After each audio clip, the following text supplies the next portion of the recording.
together with Earle Sports Bets. Yeah, the twins, they be checking in, stacking up. Green is the scene that you're stepping in. Winning is a trend, and we stay making dollars. Nerd talk with the sports bet scholars. Yeah, it's R.I.P. to the bookies.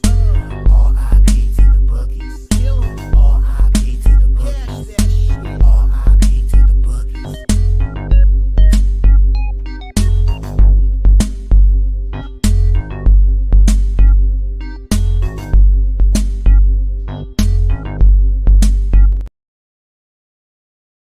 We are live. Welcome back to another edition of the Earle Sports Bet Show. My name is Nicholas Earle. Just me today. Tim will be back tomorrow for tomorrow's show. So just me today. We have 15 games in the MLB. We have 11 in the NHL. We have 2 Elite 8 games, and we have 7 NBA games. So we have a pretty big slate for today. But before we get into today's games and everything along those lines, let me quickly do this where your MLB plays for today include the odds, please. And that will be paragraph. There we go. Just going to publish out the the Google Forms for today's picks. We will recap everything with that. Let me quickly copy that so I can post that in the chats. There we go. All right, cool. Let's quickly recap yesterday, and then we will get into today's card. Yesterday, a nice bounce back after a terrible Thursday, a really strong Friday, up 6.10 units, heavily aided by the MLB. But we'll quickly touch on hockey, where I went 2-1-1, pushed the Utah first period. It was 0-0 at the end of the first period. Carolina first period puck line, full game puck line. They cover the full game puck line. They do not cover the first period puck line. Frustrating part is they scored first, and then they gave up a goal immediately afterwards. So a little annoying there. And then the Ducks get the job done, plus 135 over the New York Rangers in overtime last night. In the NBA, went 2-1. Cashed with the Detroit Pistons plus 5.5, and then split out on the Warriors first half and full game. They lose the first half outright, 53-50. They win the full game 111-95. So winner on the Warriors there. Full game loser on the first half.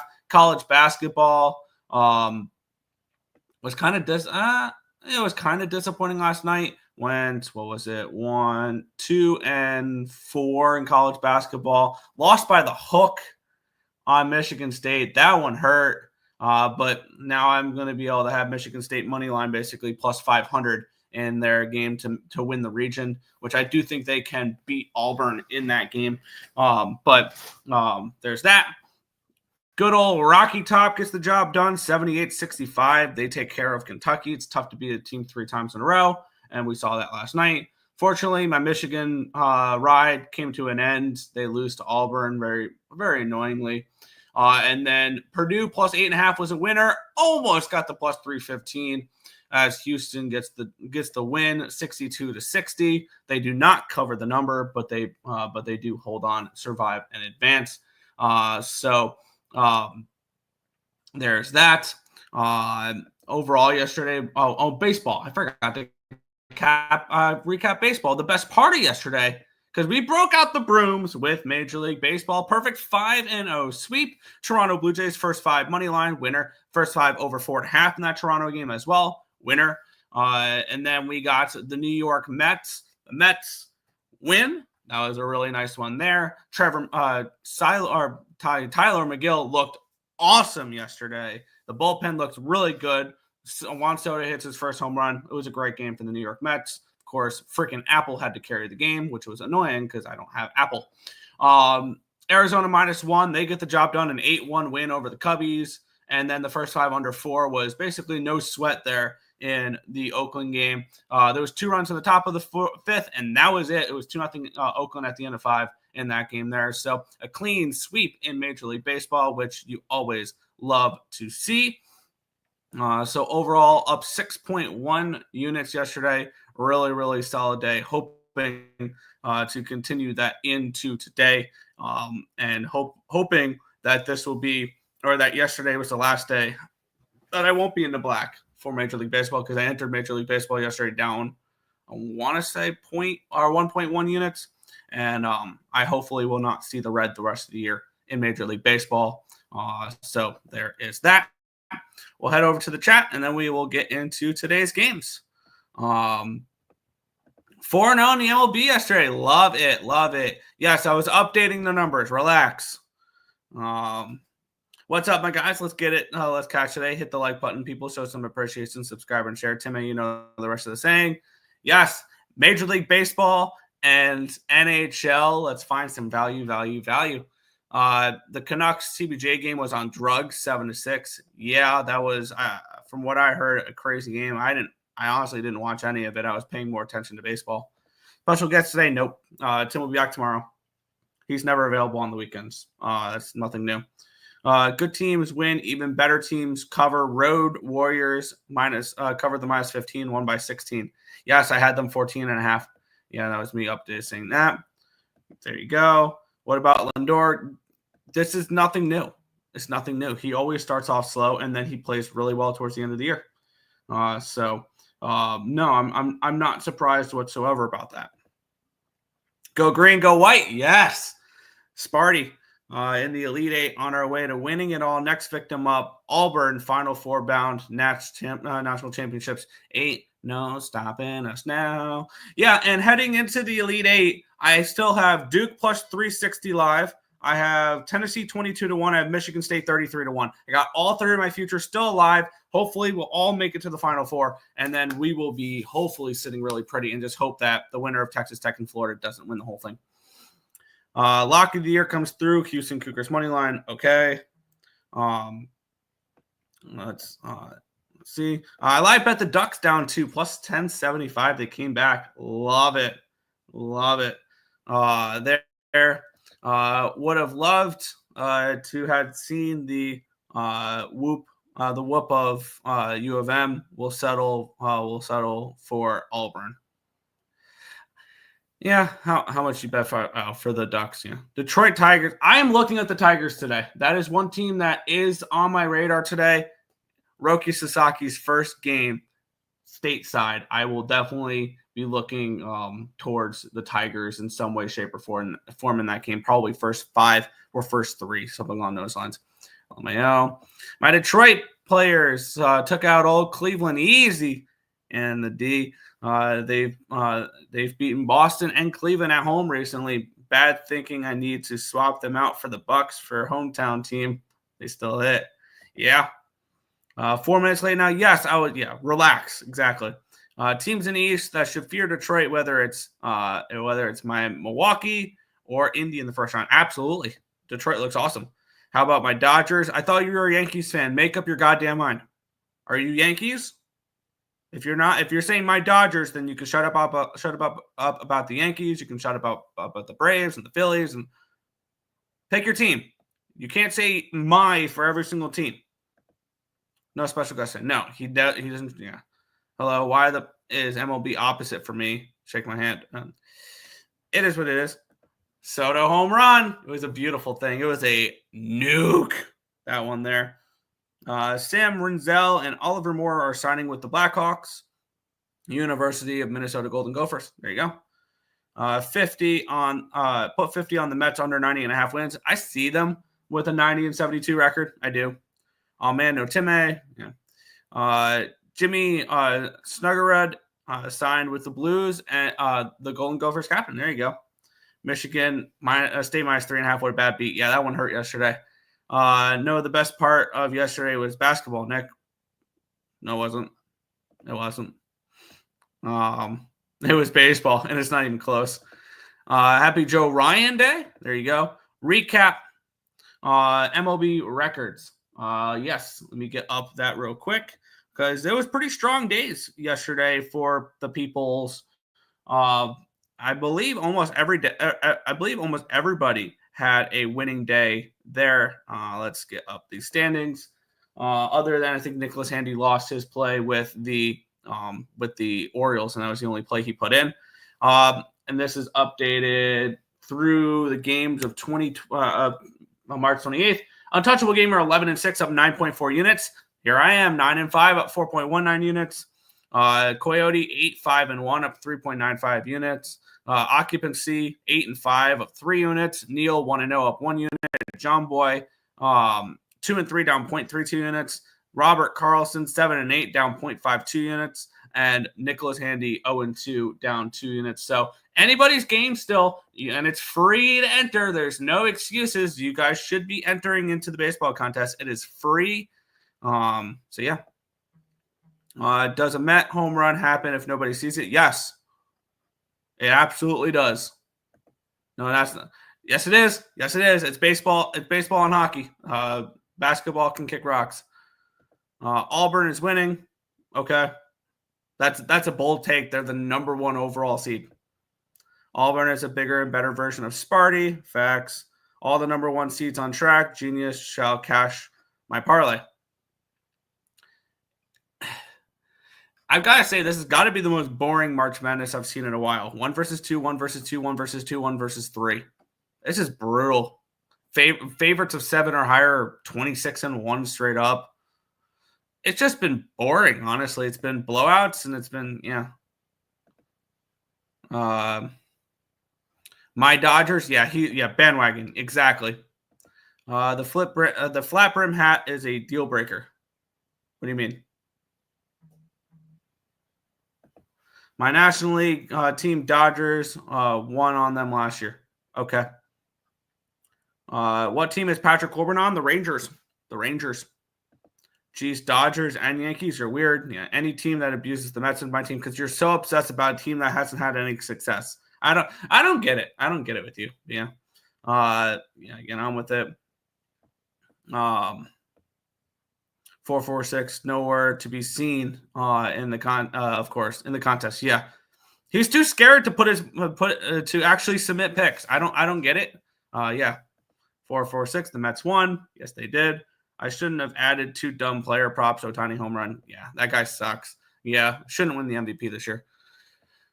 Let's get started because we have a large slate to get through, and we're going to kick it off with the New York Yankees 1-0 at straight up, 1-0 at home this year, taking on the Milwaukee Brewers 0-1 on the road.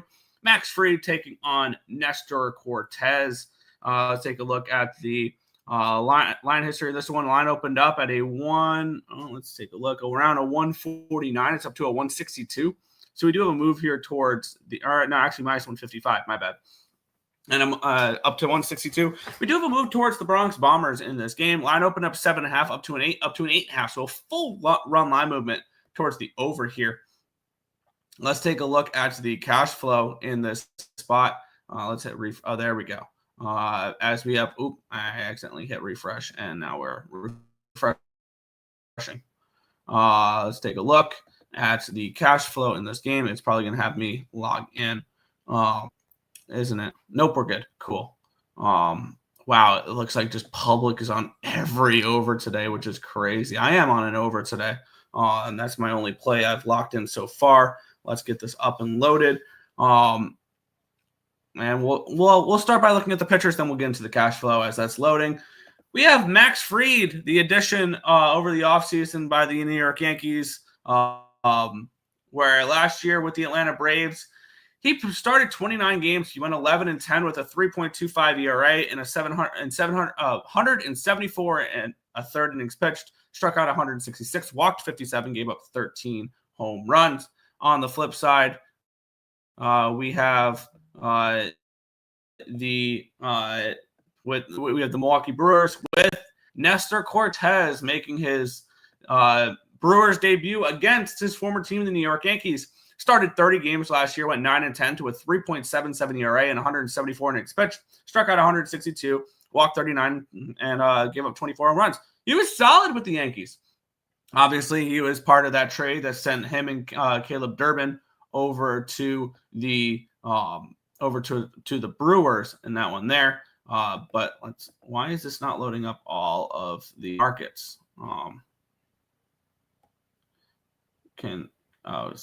It's not sorted by schedule. That's why. There we go. We have 96% of tickets, 95% of cashes on the over in this game. We have 85% of the tickets and 73% of cashes on the Yankees in this game. It makes sense. For this spot here, it's probably not one I'm going to get my day started with. I think Max Fried does pitch well with the Yankees. I do. I actually really like that addition from the Yankees in the offseason. I know a lot of people complain that he's injury prone. He's really not. And this is a Brewers team that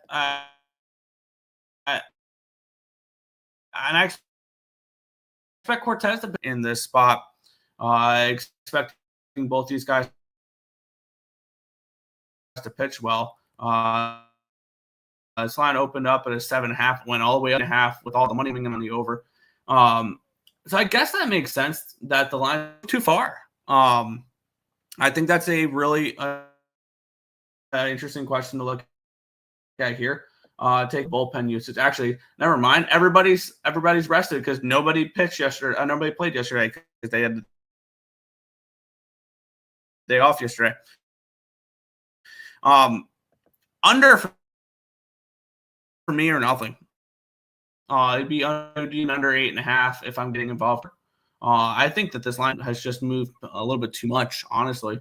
So it'd be under or nothing, especially with the Yankee lineup. And this is a pitcher that I do trust in Max Fried, and their bullpen is pretty fresh and rested, the Yankees. So I think the Yankees are worth looks at unders. I can get an under 9 at -120. I'm going to get my day started actually with the under 9 here with the Yankees and the Brewers. Over on Bovada, under 9 -120. Under 9 -120 Yankees and Brewers. That's how I'm going to get my day started here.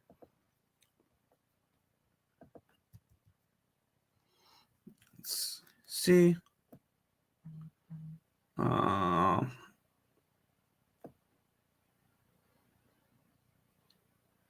to find. Go. I didn't take the Ducks last night, even though I don't watch hockey. All the experts said to pick them. Yeah, because the Rangers shouldn't be laying -160. Yeah. I'm worried about the Houston-Tennessee matchup. I do have Tennessee to win the region at +390. So shocked. Houston's 4.5-point favorites. I'm not really. I really do like Tennessee in that matchup, though.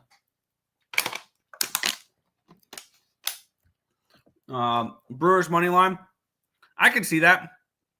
3.5 now. I got 4.5. There you go. You could probably still find 4. Brewers first 5.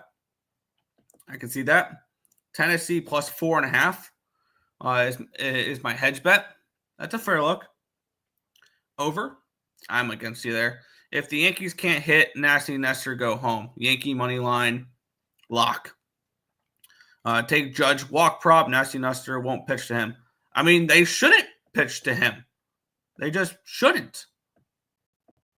Because there's nobody else that really worries you in that Yankee lineup. First 5 under 4.5. Don't hate it. You're glitching. Yeah, I'm sorry. I saw the spinning pinwheel of death. I just tried to hit everything to right field because that ballpark is so small. It is. Nixter made 6 units yesterday, and you can't get a new computer. No, because new computers cost a lot of money. Hopefully Houston still wins, but only by 1 or 2 would be great for you. I think Tennessee wins outright, but that's just me, though. I don't think all 4 1 seeds win in the Elite Eight. I don't. But we'll move on. Beauty of a matchup here. The Chicago White Sox taking on the LA Angels. The Angels are favored in this game. My bad. I forgot to type in the number. It's -160 for the Angels with a total of 8.5. We cashed with these White Sox first 5 in the first game of the year. We have Jonathan Cannon versus Jose Soriano, the pitching matchup here. Line opened up at a 145. It's now 148 for the Angels. Line opened up at an 8.5. Even money, it's now an 8.5 +105. So we have a 5-cent line movement here towards the under here as well. Take a look at the cash flow. 66% of tickets, 58% of cash on the Angels. Explains why the line's moving towards them. And then we have 93% of tickets, 94% of cash coming in on the over, and the line's dropping a little bit. And we're starting to see some 8s out there. Wouldn't shock me to see this line drop a little bit more. And I do lean towards an under in this game if I am betting it. Let's take a look at the pitching matchup here. Jose Soriano is somebody I'm kind of looking at to have a decent year. He started 20 games with the Angels last year. He pitched 113 innings pitched, went 6-7 with a 3.42 ERA. Struck out 97, walked 44, and gave up 8 home runs. A lot of walks. That was the one thing I am concerned about with Jose Soriano. Whether or not this White Sox lineup can really make him pay is another story, though. Jonathan Cannon, he started 13 games last year, appeared in 15, had a 2-6 record, a 4.02 ERA, though, not terrible. 55 strikeouts, 23 walks, 12 home runs given up there, in 80 2/3 innings pitched. Just it would be a lean towards an under in this game. I don't mind either of these pitchers. I guess it'd be first 5 under rather than full game under for me, because I just don't trust these bullpens. And these, I think, are 2 of the worst bullpens in baseball. So definitely be first 5 rather than full game. It is a 4 for the first 5. It was a 4.5, and it's dropped. I lean first 5 under. I wanted the hook on that. If I can find a 4.5, maybe I'm a little bit more interested in the under in this game. But it looks like it's just primarily 4s out there for the first 5. There's a 4.5 -125 over on BetMGM. I'm just going to keep it as a lean for right now, though. It's just a lean towards the first 5 under 4.5, but not getting involved in this beautiful game. Let's see. Damn, Nick, you never start with the best part of the show. It's always the boringish rapid fire so we can get to the good stuff. You know what I mean? Yeah, hockey is at the end. Hockey's always been at the end as well. Nick's been saying all the 4 seeds won't make all 4 seeds won't make it. Well, they're 1 game away from that happening. Good call, Nick. Okay. Over 8. White Sox money line. Angels money line. How can the Angels be minus have 160 favorites versus the powerhouse Tri-Sox? Makes no sense, right? Yeah. According to you guys, the White Sox make the playoffs, right? Coyote, Nick, Rob, bandwagon jumpers. No. They win 60 games this year. They win 60 games this year. The Chicago White Sox, which is over 53.5. That's all I was saying. No playoffs, no division, 60 games. Born and raised on the South Side. There you go. There you go. We'll continue on, though. We have the Minnesota Twins and the St. Louis Cardinals. We have the Twins minus 115 favorites, total 7.5 in this game. Let's take a look at the line history in this one here, where it opened up minus 112. It's now minus 110. So we have a slight move towards St. Louis. And then this line opened up 7.5 minus 125. It's now 7.5 minus 111. So we do a move towards the under here as well. I kind of do like both these pitchers in this one here. It's Joe Ryan taking on Eric Fetty in this matchup here. 99% tickets, 99% of cash is on the over, and the line moving towards the under ones. A lot of these unders are very appealing, and I have a feeling we saw a bunch of overs to start the year. I think we start seeing a little bit more unders going forward. These two teams played. The Cardinals won the first matchup 5-3. That was on Thursday. They had yesterday off, so full rested bullpens for both these teams. Eric Fetty's coming in off of a season in 2024 where he had split time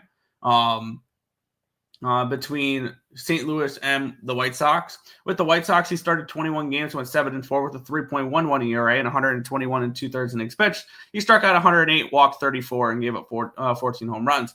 With the Cardinals, he started 10 games, went 2-5 with a 3.72 ERA and 55 2/3 innings pitched. He struck out 46, walked 18, and gave up 6 home runs. Looked like he got worse with the Cardinals there. On the other side, we have Joe Ryan in this one. Where in last year he was pretty solid, 7-7 in 23 games started. Had a 3.6 ERA, 135 innings pitched, 147 strikeouts, 23 walks, 19 home runs given up. And for me in this for this game, I'm interested in the under. Now the Twins lineup as fun as it seems like it could be, it's just, I don't know what it is, but it just doesn't hit the right way that I thought it would. Obviously, no Royce Lewis in the lineup hurts. Confirmed lineups already. Wallner, Correa, Buxton, Larnach, France, Gasper, Castro, Miranda, Vasquez. And then on the flip side, Nootbaar, Contreras, Donovan, Arenado, Burleson, Herrera, Walker, Scott, and Wynn. It looks like 45% chance of rain, 71 degrees, 13-mile-an-hour winds from the right to the left in this one here. It looks like not much precipitation there. Ooh, I don't like that in Yankee Stadium with 18-mile-an-hour winds blowing out, apparently. That makes me a little bit nervous there on that under. But, hey, it is what it is. But, yeah, for me in this game, it would be under or no bet. Under or no bet if I'm looking at this one here. I like both these pitchers. Can I get an 8? Can't. 7.5 minus 110 is the best available number. It's a lean towards them.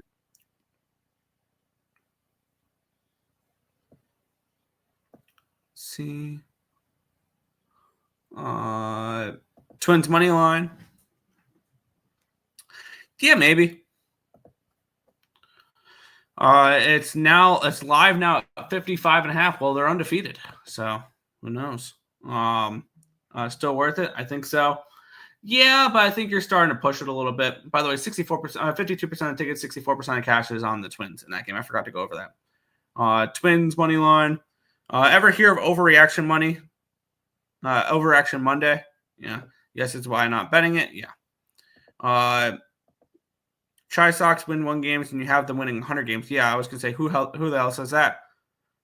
I think nobody wins 100 games this year. Maybe the Dodgers do, but I think nobody wins 100 games. LOL, haha. I got receipts, but I won't mention names. I would love.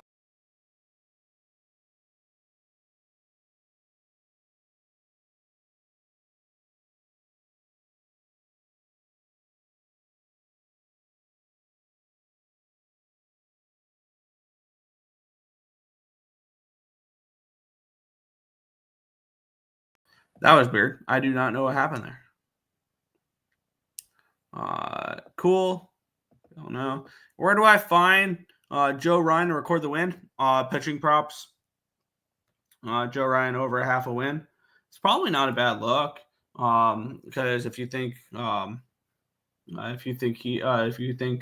Twins win, probably it comes off of Joe Ryan getting pitching well. Pitcher win plus 160 on Bet365. Pitching props, yes. Pass this game. Lean Twins.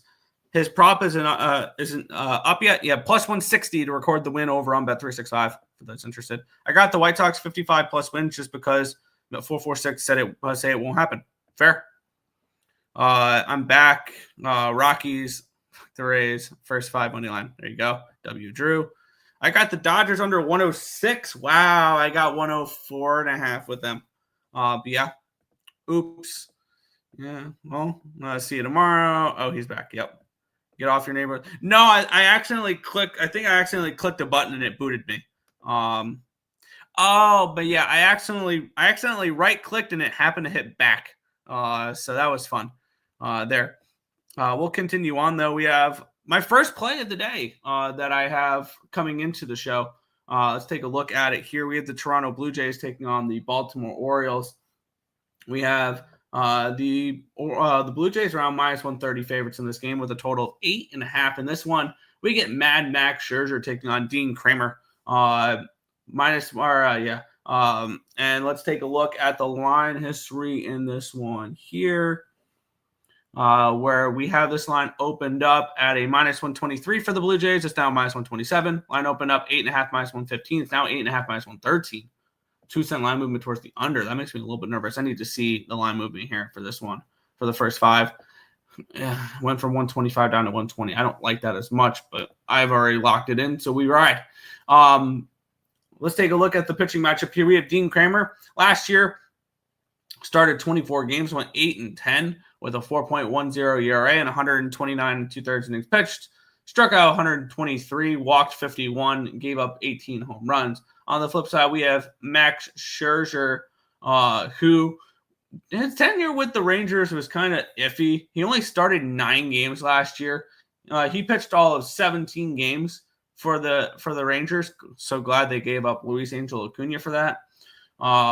He went 2-4 last year with a 3.95 ERA, 43 and a third innings pitched, struck out 40, walked 10, gave up 7 home runs. And I think these two pitchers are two pitchers that can give me 5 innings of 3-run baseball. And if we get both these pitchers giving me 5 innings of 3-run baseball, this first 5 is going over. And that is what I'm going to be betting in a lot of Blue Jays games, or not Blue Jays games this year, Orioles games this year. I don't like their starting pitching, whether it's Sagano, whether it's Kramer, whether it's Eflin, whether it's Morton, whether it's Kyle Gibson. I'm not a fan of this Orioles starting rotation. I like their lineup, though. Kowser, Rushman, Westberg, O'Hearn, O'Neill, Mountcastle, Mullins, Urias, Holiday. I think it's a strong starting lineup. And that's not even, that doesn't even have, who do you call it? Henderson. Henderson's not even that projected lineup, which is weird. On the flip side, for the Blue Jays, Bichette, Guerrero, Santander, Jimenez, Kirk, Springer, Wagner, Clement, and Rodon. I'm on the first 5 over 4.5 at -120.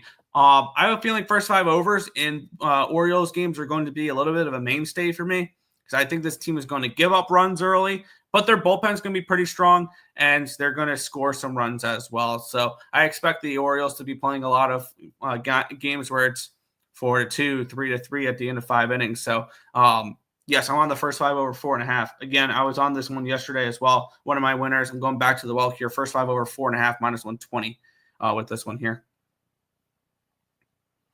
Live right now, 106.5. There you go. Shake my head. Okay. I don't use that from. I don't do that on my laptop. O's money line. I don't know about the side. This game is a stone cold over. Scherzer, good God, yeah. Jay's money line. Verlander is also pitching disaster. Pitching another disaster.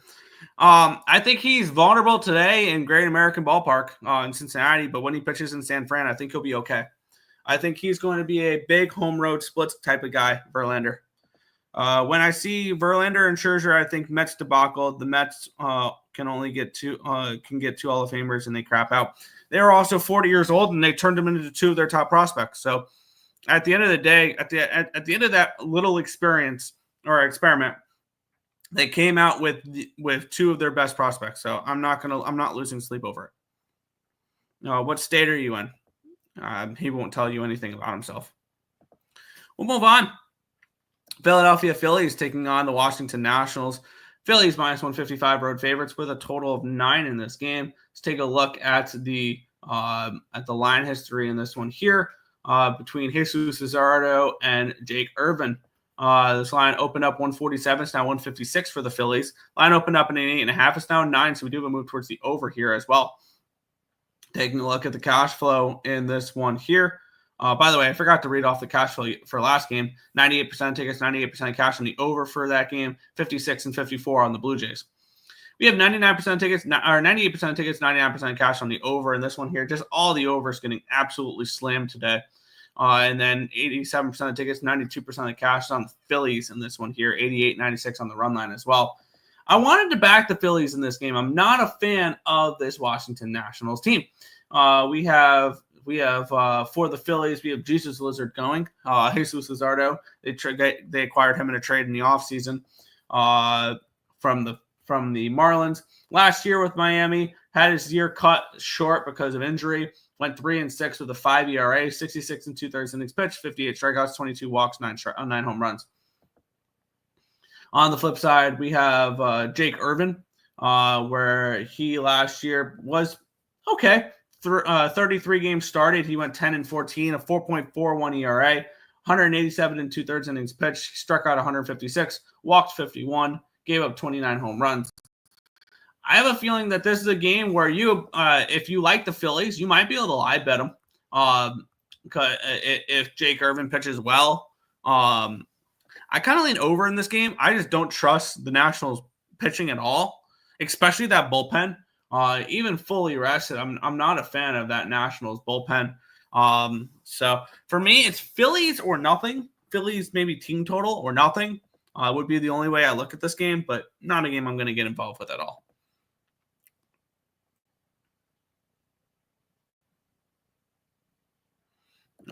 Mets top 2 prospects that no one ever heard of. Acuna is average. He's developing, but okay. And considering, what would you rather have, Acuna or 86 innings of a very mediocre Max Scherzer? Yeah, me too. I would choose Luis Angel Acuna as well. Phillies money line. It's expensive, but I can see it. New York, Philadelphia, and LA. Wow, you have 3. You live in 3 states. Okay, pass. We'll move on. San Francisco Giants, Cincinnati Reds. We have the Reds minus 115 favorites, total 8.5 in this game.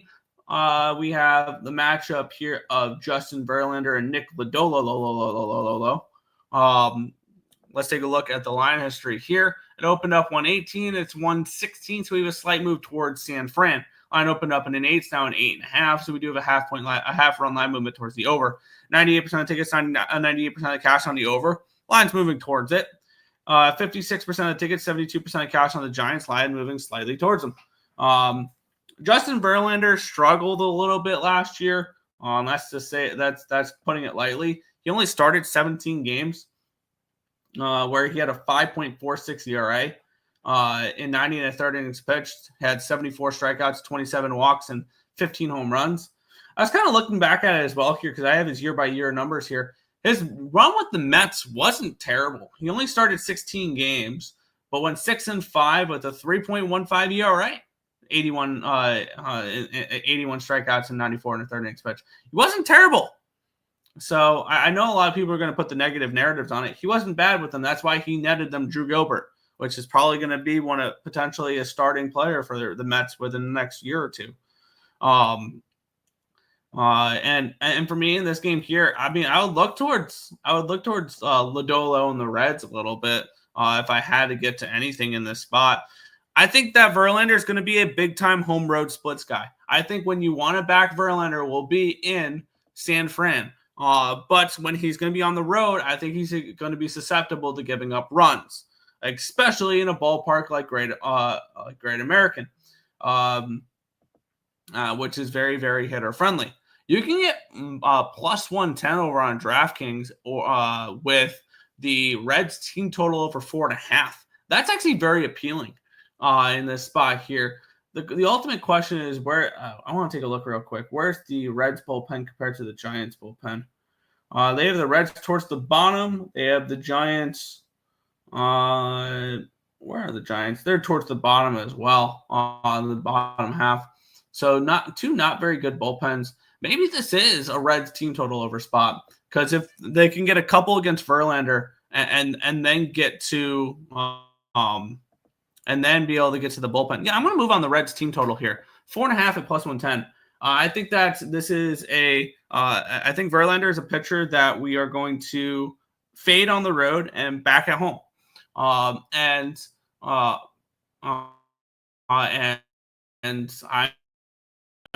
going to start it off by fading him on the road here, especially in Cincinnati. I really like this Reds offense. And I will look for the Reds to put up some runs here in this game. So yeah, Cincinnati here for me. Team total over 4.5 at plus 110 over on DraftKings. I'll go ahead and pull the trigger on that. I'd rather have Luka Pekka N. I like that name. Ukko Pekka Lukanen. Yeah. I'll have to catch you on your PA. Yeah. First 5 under 4.5. I lean over, but yeah, Reds money line. Yeah. Lodolo 6+ strikeouts. Don't mind it. All right. Reds first 5 -0.5. Don't hate it. His parents' bedroom and his computer, I guess, can call you any. There you go. Markel, you have to. Okay. All right. 50 on the Reds over. Yeah, I'm on the Reds over win total. I have them to make the playoffs and to win the division. I am very high on this Reds team, so yes, I I will be looking to back them. We'll move on. The Miami Marlins taking on the Pittsburgh Pirates, minus 115 for the Pirates, total of 8.5. We actually have an affordable price here on the Pirates here today, unlike the first few games when they were laying minus 140s here. It's Bailey Falter versus Valente Beloso, your pitching matchup here. Taking a look at it, this line opened up at a 124. It's down to a 117. So we do have a move towards the Buccos here in the towards the fish in this one here. We have a move towards the fish and Valente Beloso. Line opened up at 8.5, minus 110, and it's still an 8.5 at minus 110. Taking a look at the cash flow in this one here, where we have 69% of tickets and 74% of cash on the Pirates. The line's moving towards Miami, which does give me a little bit of interest in this Marlins team. And then we have 97% of tickets, 97% of cash on the over here as well. For Pittsburgh, their bullpen is a major question mark for me. And I just don't know what this Pittsburgh team looks to do. They have them slightly below average. I think Fangraphs has this Pirates team a little bit rated a little bit too high. And granted, what's the availability of some of these pitchers as well in their bullpen? Ryan Borucki is throwing back-to-back days. So is David Bednar. Granted, it was 8 and 18, but you're not going to throw him 3 days in a row. Caleb Ferguson's throwing back-to-back days as well. Colin Holderman threw 37 on Thursday. Is he going to be available? So you have the Pirates' worst bullpen pieces not available at all. And this Marlins team, I just don't trust their bullpen whatsoever. George Soriano threw 34 on Thursday. Jesus Tinoco through 26. Luke Bacher through 25. They might be available for today. Tyler Phillips through 23 and Anthony Venezano through 18 yesterday. I don't really want to back this Marlins bullpen whatsoever. So if I'm looking at this game here, I want to take a look real quick at the first 5 line movements here because I kind of want the first 5 under in this game. And I kind of want maybe a first 5 with the first 5's moved slightly towards the Pirates. Okay. But I'm going to take the first 5 under in this game. I don't want to trust either of these bullpens. But I want to back these pitchers. I really want to fade these lineups actually more of along the lines of that. And 4.5 minus 105 over on Bet365. Yes, sign me up for that. I think this is a solid spot to keep fading what I think will be 2 of the worst offenses in baseball. But without having to worry about bullpens at all. So yes, this will be a first 5 under 4.5 minus 105 for me over on Bet365. That's not a run line. This is a team total for Cincinnati. Cincinnati over, it won't be 3.5. It'll be 4.5. There we go. And then I got to put up that first 5 under here as well. But yes, I'm going to be on first 5 under 4.5 minus 105 here. Let's see. And LE MVP, yes. I think I got 20-1 on LE MVP. Let's get it this weekend. Good luck, y'all. There you go. Hit the like button, people. Pirate Smash. What's good? Nathan Cerna. Pirates money line. I guess you saw. Okay. Stop fish fade. I'm just on the under. I'm not fading them this game. Let's move on. We have the Cleveland Guardians taking on the Kansas City Royals. Royals minus 115 favorites, total of 8.5 in this game, where we have Seth Lugo taking on Gavin Williams in this one here. This line, let's get up the line history in this one here, where it opened up with the Kansas City Royals minus 127. We have a decent move towards the Guardians here as it's gone now down to a 115. Line opened up in an 8.5 at even money. It's down 8.5 minus 110, so we'll move towards the over here as well. Taking a look at the cash flow in this one here. Where is this game? There we go. 96% of tickets, 96% of cash on the over, so no surprise there. 62% of tickets, 56% of cash on the Royals. The line's moving towards the Guardians.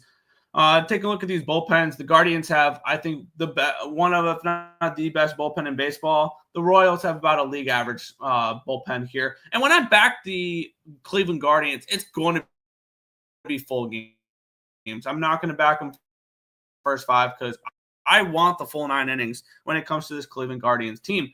And Cleveland Guardians here. I am very high on Gavin Williams to make a bounce back this year. Let's talk about these 2 pitchers.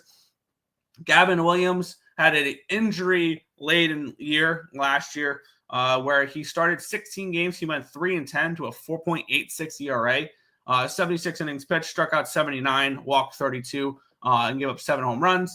The previous year, he also started 16 games. He went 3-5 with a 3.29 ERA. I think he'll be more along the lines of that low 3s rather than the high 4s. I do expect Gavin Williams feeling better after what the injury was last year. Coming back pitching healthy. On the flip side, Seth Lugo, he started 33 games last year. He had a career year, 16-9 with a 3 ERA, pitched in 206 2/3 innings pitched, struck out 181, walked 47, and gave up 16 home runs, which in 200 innings, that is a really, really good number there. I don't expect Seth Lugo to be what he was last year. I just don't. And I'm getting plus 105 here with the Guardians. I like the bullpen. I like a bounce back for Gavin Williams this year. And I think he is somebody who is going to take a step up, Gavin. And I'm going to back him here in this spot. I'm going to back the bullpen. And I'm going to back a Guardians team that I'm high on this year to win the division again. So, yes, I am going to be on Cleveland at plus 105 over on ESPN Bet.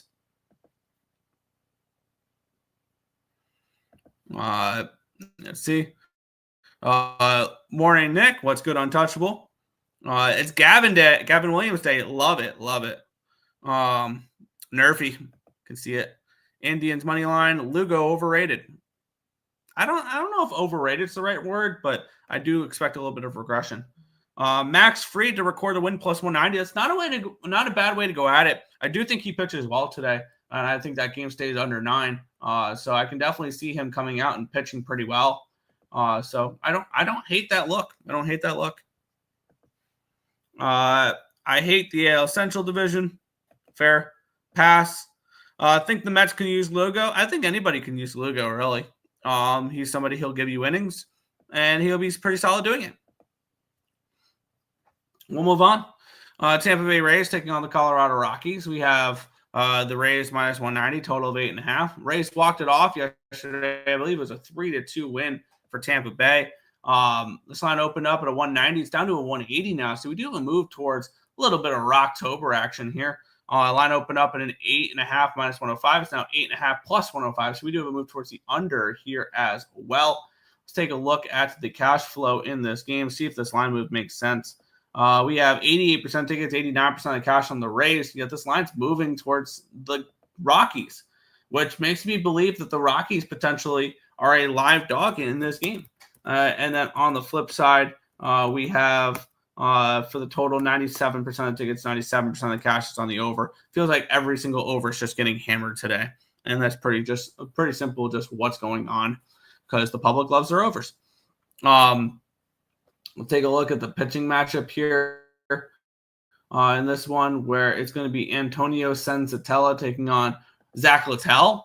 Senzatella last year didn't pitch much. 3 appearances. He started all 3. Went 0-1 with a 6.57 ERA, only 12 1/3 innings pitched. So not really much to go off of. He hasn't pitched much the last 2 years at all. A combined 21 innings pitched between 2023 and 2024.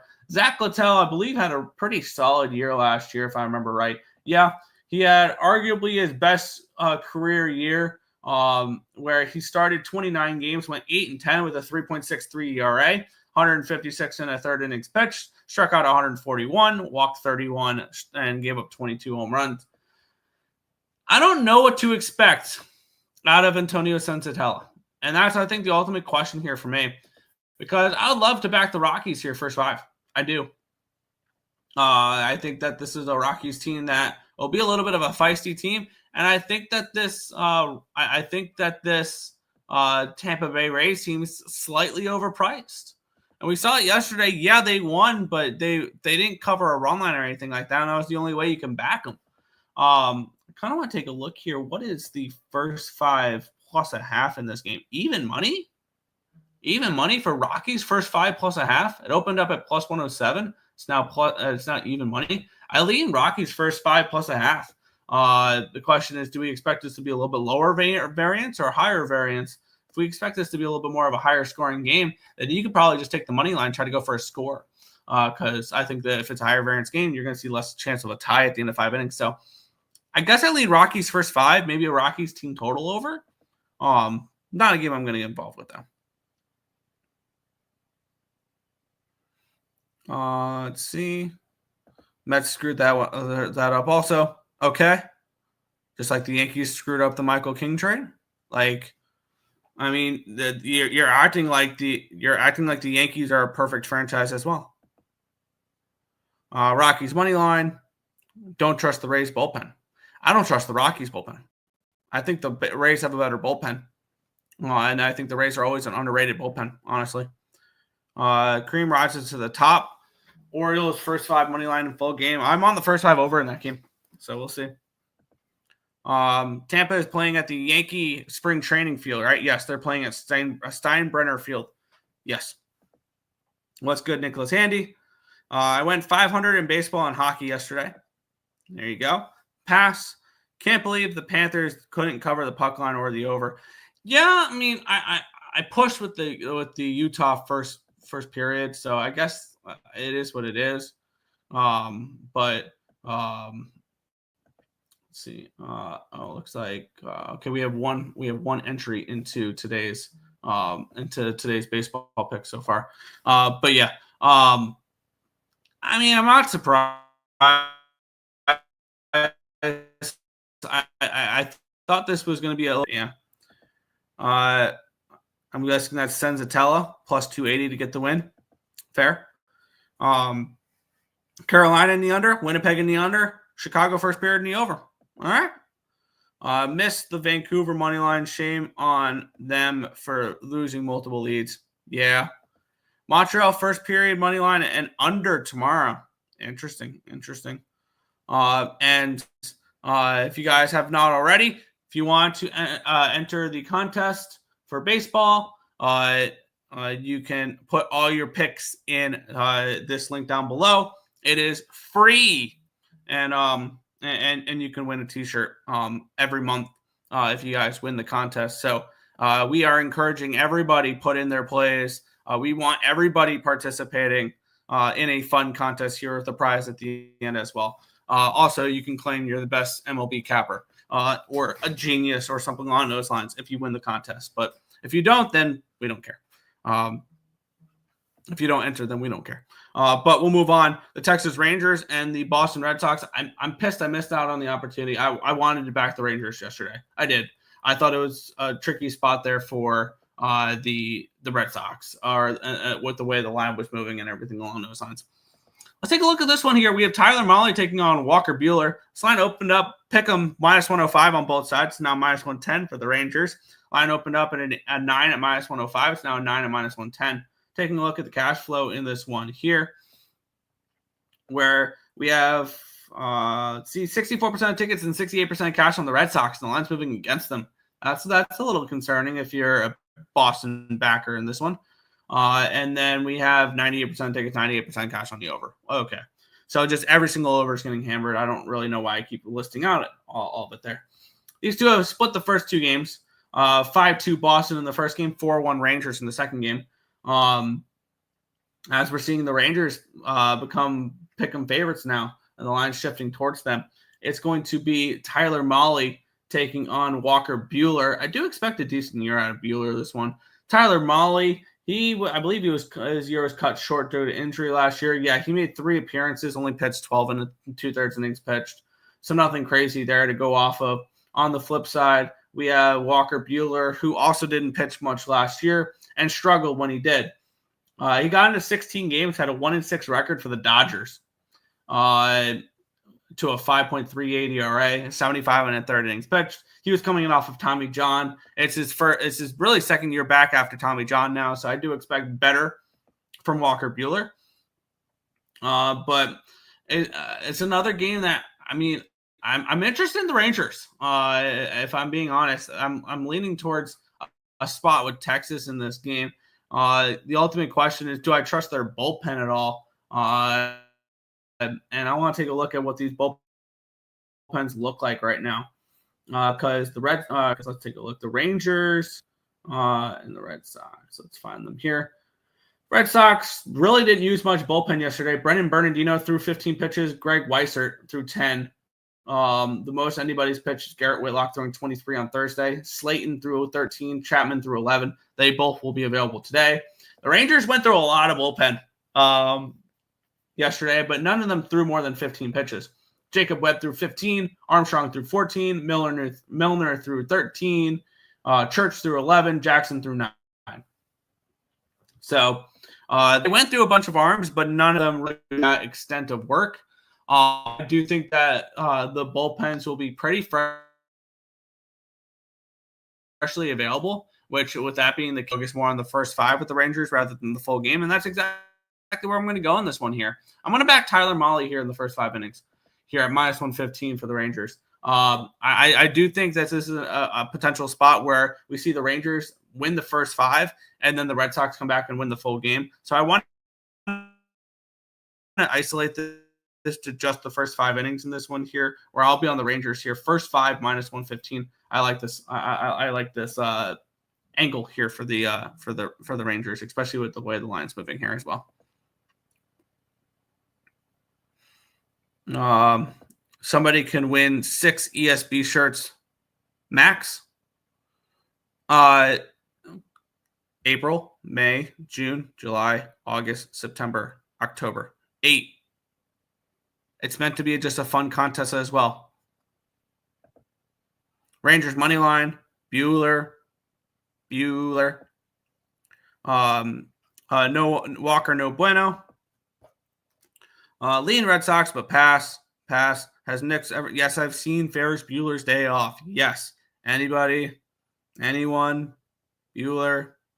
Yes, I know that movie. Glad these Nerfies today aren't too juice. There you go. Yeah. But yeah, I'll be on the Texas Rangers in that one there. First 5 at minus 115. We'll continue on to a spot I'm actually kind of interested in here with the Atlanta Braves taking on the San Diego Padres. We have the Braves minus 130 favorites with a total of 8 in this one here. And on the mound for the Atlanta Braves is a pitcher I kind of do like, Spencer Schwellenbach. And he will be taking on, I believe it's Nick Pivetta in this matchup here. Quickly putting up the Rangers first 5. There we go. Cool. Let's take a look at this line history for this matchup here, where we have, let's see. We have this line opening up at minus 130. It's now 142 for Atlanta. So we do have a move towards the Bravos. Line opened up 8 minus 120. It's still an 8 at minus 120. Let's take a look at the cash flow in this one here. 57% tickets, 53% of cash coming in on the Braves. Line's moving towards them. So that all makes sense. 98 and 98 on the over. Shocker. Let's take a look at these two pitchers. Oh, my bad. It's Randy Vasquez. It's not Nick Pivetta. It might be Vasquez opening for Pivetta, I want to say. Let's take a look to see what I want to make sure that this is correct, that it is. I want to make sure that it is Vasquez and not Pivetta. Before I go ahead and take it is Randy Vasquez. Wow. Cool. Looking at the Randy Vasquez started 20 games last year. He went 4-7 with a 4.87 ERA. 98 innings pitched, 62 strikeouts, 28 walks, 13 home runs allowed. He'll be taking on Spencer Schwellenbach, somebody that I'm kind of high on. I saw him pitch last year in Baltimore live, and I was very happy to see him because I'm actually very high on Mr. Schwellenbach here. 21 games started. He's 8-7. He went 8-7 with a 3.35 ERA, 123 and 2/3 innings pitched, 127 strikeouts, 22 walks, 14 home runs allowed. And he went to Nebraska. That's what it was. It was Nebraska that he went to for college. I want to back Schwellenbach here. Now, do I do it first 5 or do I do it full game is a question here. I want to take a look what the Padres have gone through some bullpen the last few days. Estrada's thrown back-to-back days. Suarez threw back-to-back days. Jason Adam threw back-to-back days. Adrian Morejon threw 23 yesterday. I don't know his availability. But we've seen the Padres go through a decent amount of bullpen so far. Atlanta, what have they done bullpen-wise? They did not go through much bullpen yesterday at all. 12 pitches from Dylan Lee, 7 from Pierce Johnson, 7 from Daysbel Hernandez. Nobody's thrown back-to-back. Bummer and Neris should be available for this game as well. So we have a fully ready-to-go Braves bullpen here as well. I'm going to move on Atlanta in this game here. This was a game I had circled. I leaned Padres the first 2 games, didn't bet it. I am going to move on the Braves in this game here. It's minus 130 on Fanatics. I want to make sure that's still true, making sure I'm getting an actual live available number, because if it's minus 130 over on Fanatics, I can move on that. If it's not, then I'll move on the minus 1 line for Atlanta. I just want to make sure that this is an actual correct line, and it is not. It's a 145 there now, the 120 run line. So that makes a little bit more sense there. Let's see. I'm seeing 144. No, I'm seeing 140 and 125 over on BetMGM. So yeah, I'm going to move on the Braves minus 1. It's minus 107 here for this game over on BetMGM. I'm going to back Schwellenbach in this one here. So yes, Braves minus 1, minus 107. Look for them to show up in this game. Avoid getting swept against the San Diego Padres, right? I don't believe they play tomorrow, but yeah. Yeah, Braves minus 1 here for me. Let's see. I love the smell of fresh new mulch. Yeah. Wow, he knows. Okay. Braves money line. Okay. Calm down. Trying the Nerfy again. Stupid DQ juicer ruined it yesterday. Could have waited until after the first inning there. I have the Padres making the wild card. Nick bailed on them after they cost him last year off the bandwagon this year. Yeah, because they did nothing to improve that roster. Yeah, they could still be a playoff team, but I'm not moving on any futures on them. I didn't take them under though. I didn't take them to miss the playoffs. But with that being said, I didn't take them to make it or anything like that. Yeah, I thought, okay. Shake my head. Had Braves yesterday plus 1.5. Did they cover the 1.5 yesterday? I don't remember. Best baseball movie in your opinion? Ooh. I love Moneyball. I like Moneyball. Major League would be my 2. But I mean, you can never go wrong with The Sandlot and stuff like that, but Field of Dreams. But if I had to turn on a baseball movie, it's either Major League or it's Moneyball. It would be one of those 2. We'll move on. The New York Mets taking on the Houston Astros, minus 120 for the Houston Astros, total 8.5 in this game. Spencer Arrighetti taking on Griffin Canning. Line opened up at a 118. It's a 116 now in this one. So we have a slight move towards the Mets. Line opened up 8.5 minus 122. It's now 8.5 minus 120. Let's take a look at the cash flow in this game here, where we have 39% of tickets and 61% of cash coming on the Mets. So sharp money coming in on the Mets here in this buy here, with the line moving slightly towards them. 97 on the over here as well. Expecting Griffin Canning to pitch well in this game. I don't trust Griffin Canning. I need to see it first from him. I'm hoping he's going to be a 5-starter that gives you a 4 ERA type of guy. He threw a lot of innings last year, not good ones, but he started 31 games last year, appeared in 32 for the Los Angeles Angels, went 6-13 with a 5.19 ERA. 171 and 2/3 innings pitched, 130 strikeouts, 65 walks, 31 home runs.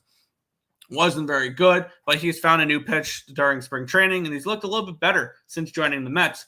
We have Spencer Arrighetti in this one here, who in his rookie year started 28 games, 7-13 with a 4.53 ERA, 145 innings pitched, struck out 171, walked 65, and gave up 21 home runs. This feels like, because both games so far finished, it was 3-1 Astros and it was 3-1 Mets. This feels like the game that explodes for runs for this series here. I'm not going to move on the over, though. This game is going to be a complete and total pass for me. I want to sit back and see what Griffin Canning looks like against Major League lineups with his new pitch mix with the Mets. So that's something I definitely am going to keep an eye out for. But yeah, this is not a game I'm going to get involved with here. I kind of lean Astros and lean over in this spot if I had to get involved with it, but the market's just not agreeing with me. So it's enough for me to stay off.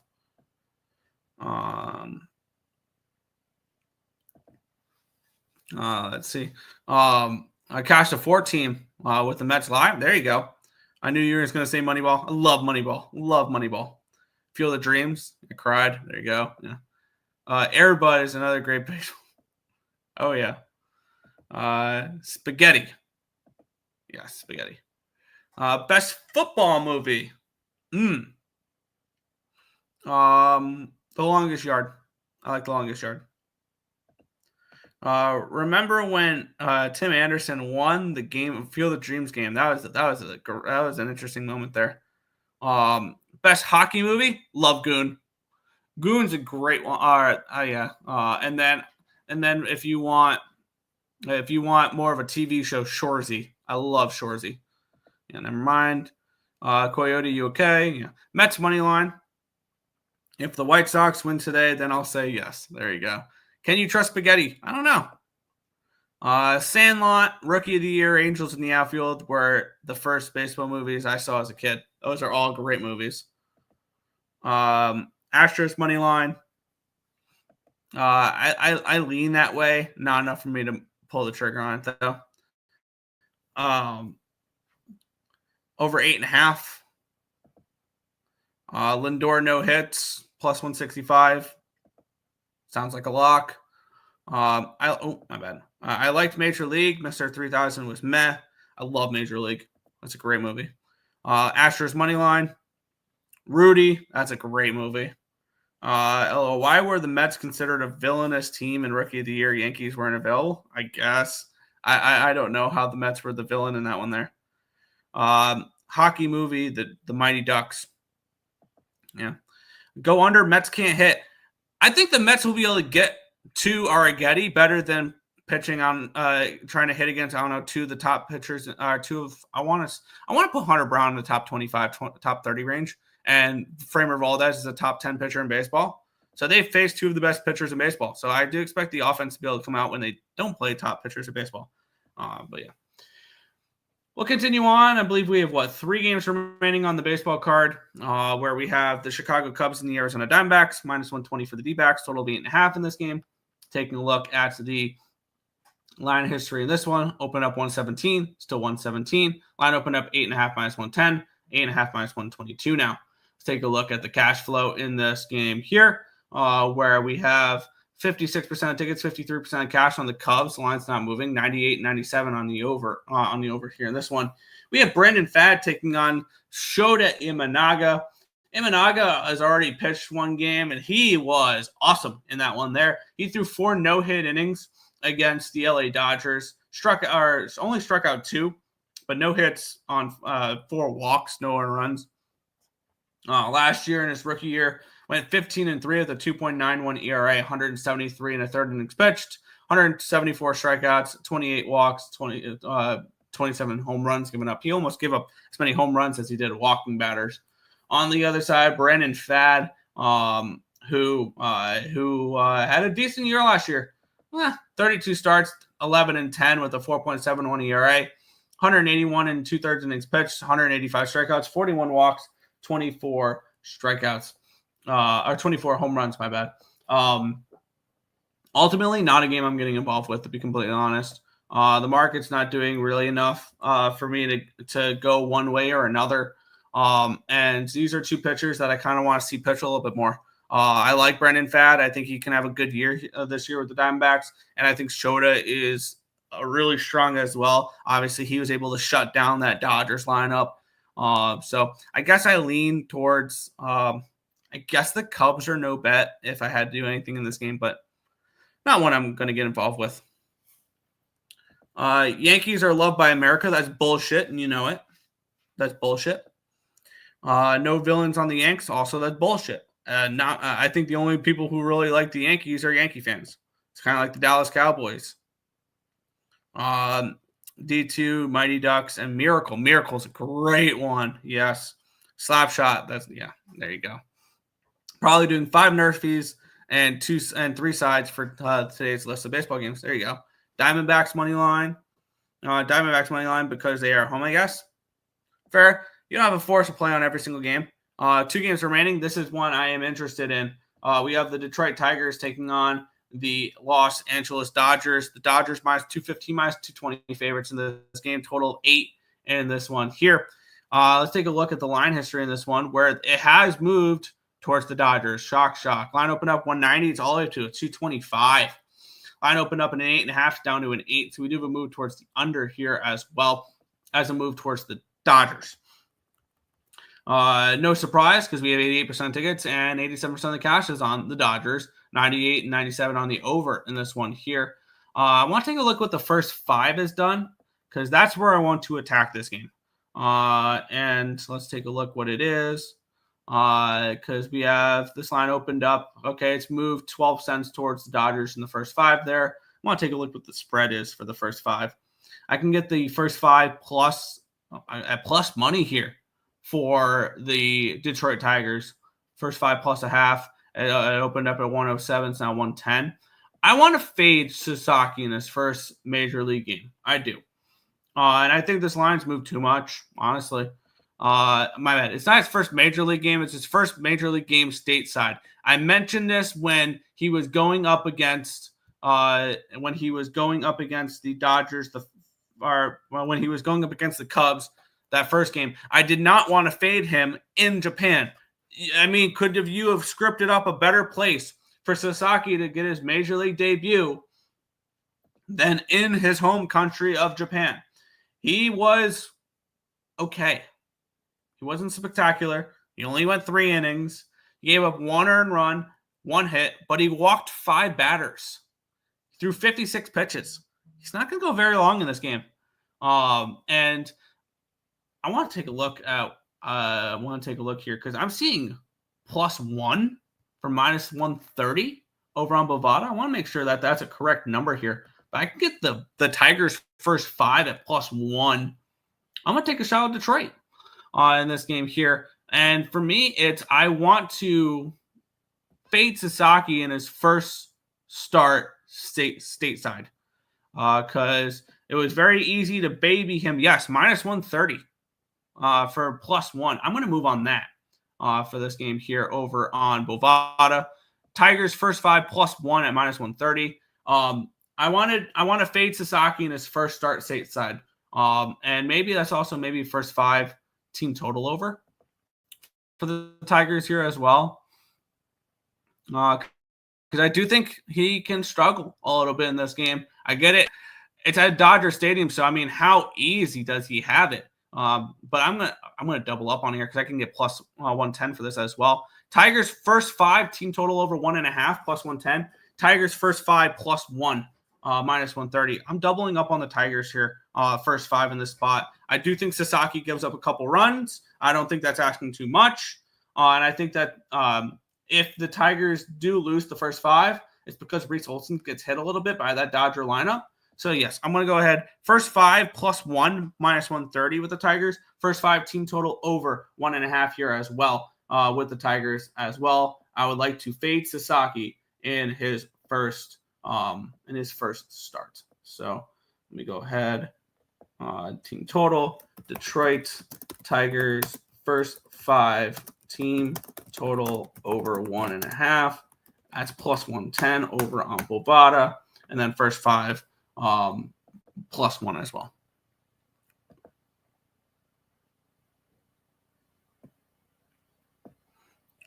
Let's see. Soto's minus 250 to get a walk. Wild Bucks catching on to me. Plus 160 no walk. Plus 180 no walk. I mean, it depends on. It depends. Yeah. Yeah. It's the other Japanese pitcher on the Dodgers. Yeah, it's the pitcher that the Dodgers called up from their AAA team or from their minor league squad, Japan, for this season. Dodger smash, yeah, pass. With eighth wonder of the world, Sasaki, love him. Yeah, I mean the 5 walks as well. That's great. Either the Tigers win outright or the Dodgers win by 2 runs. There's no in between. Yep. Can you believe the Earle Bros think the Mets can beat this team in a 4-game series? In 4-game series. Well, it'd be best of 5 or best of 7, but okay. Mets have one hitter you can count on. Damn, you really combined Lindor, Soto, Alonso, Nimmo, Vientos into one hitter. That's interesting. Totally agree with you on Sasaki. Yeah. Where's Senga? Senga is starting the 5th game of the year. They have him 5th in the rotation because they wanted to give him as much time as possible. 446. Where are you on today? You have you given no plays? Yeah. Yanks. Yeah. Over 8. I kind of lean in that direction. Yeah. Nestor can't win this game, and the Mets under 8.5. Well, if you guys have and Mr. Numbers, this is perfect for you because you have. Oh, holy shit! Did he actually do it? Did he actually do it? You put in the Yankees at minus 170? You actually put in plays? 446? Did you actually do it? Holy crap. We actually got 446 to enter a contest? I just want to make sure this is you. Please confirm this is you and not somebody putting in plays for you. Please confirm this is you. Yeah. Have you watched the Mets lineup these 2 games? Who can hit? Alonso awful. Alonso has walked a few times. His plate discipline looks a lot better right now than it has in years past. Soto has already gone yard, and they've pitched 2 of the 2 against. They faced 2 really strong pitchers.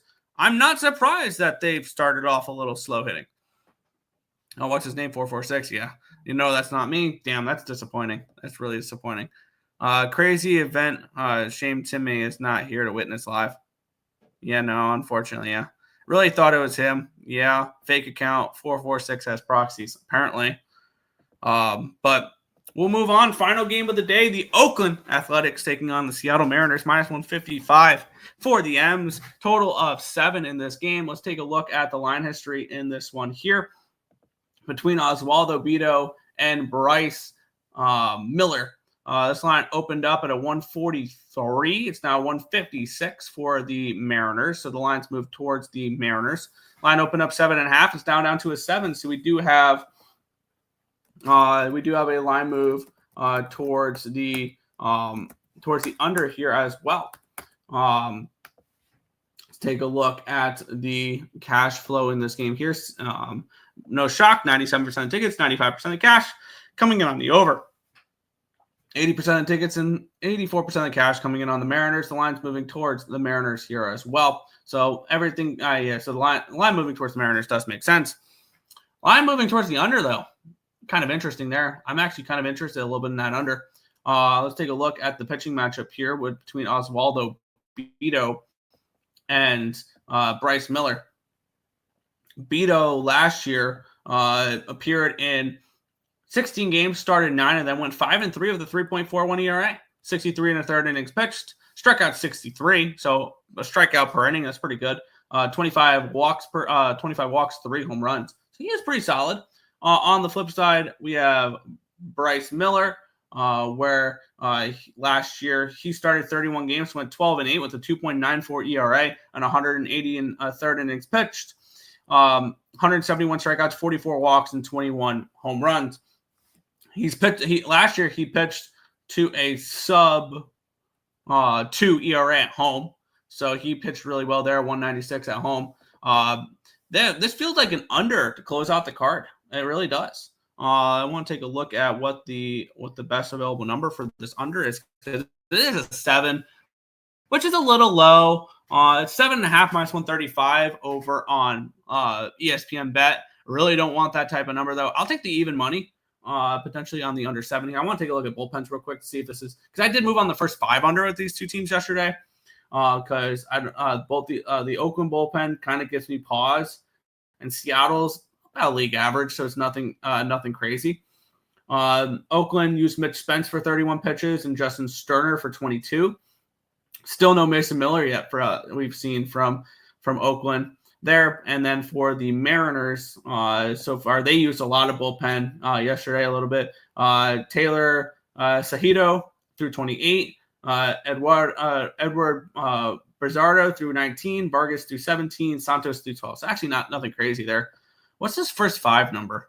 It's 4 minus 125 or 3.5 at plus money. I lean under in this game. First 5 under probably be preferred over the full game under, but I guess I'll just keep off this game, and I think that during that time we'll just be sweating out Tigers' first 5 bets there. So. It looks like I will finish my MLB card with 1, 2, 3, 4, 5, 6, 7, 8, 9 plays in the MLB. I'm fine with that. No action here for this one with a lean towards a first 5 under. Let's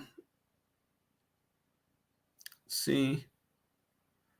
What's the email on that name?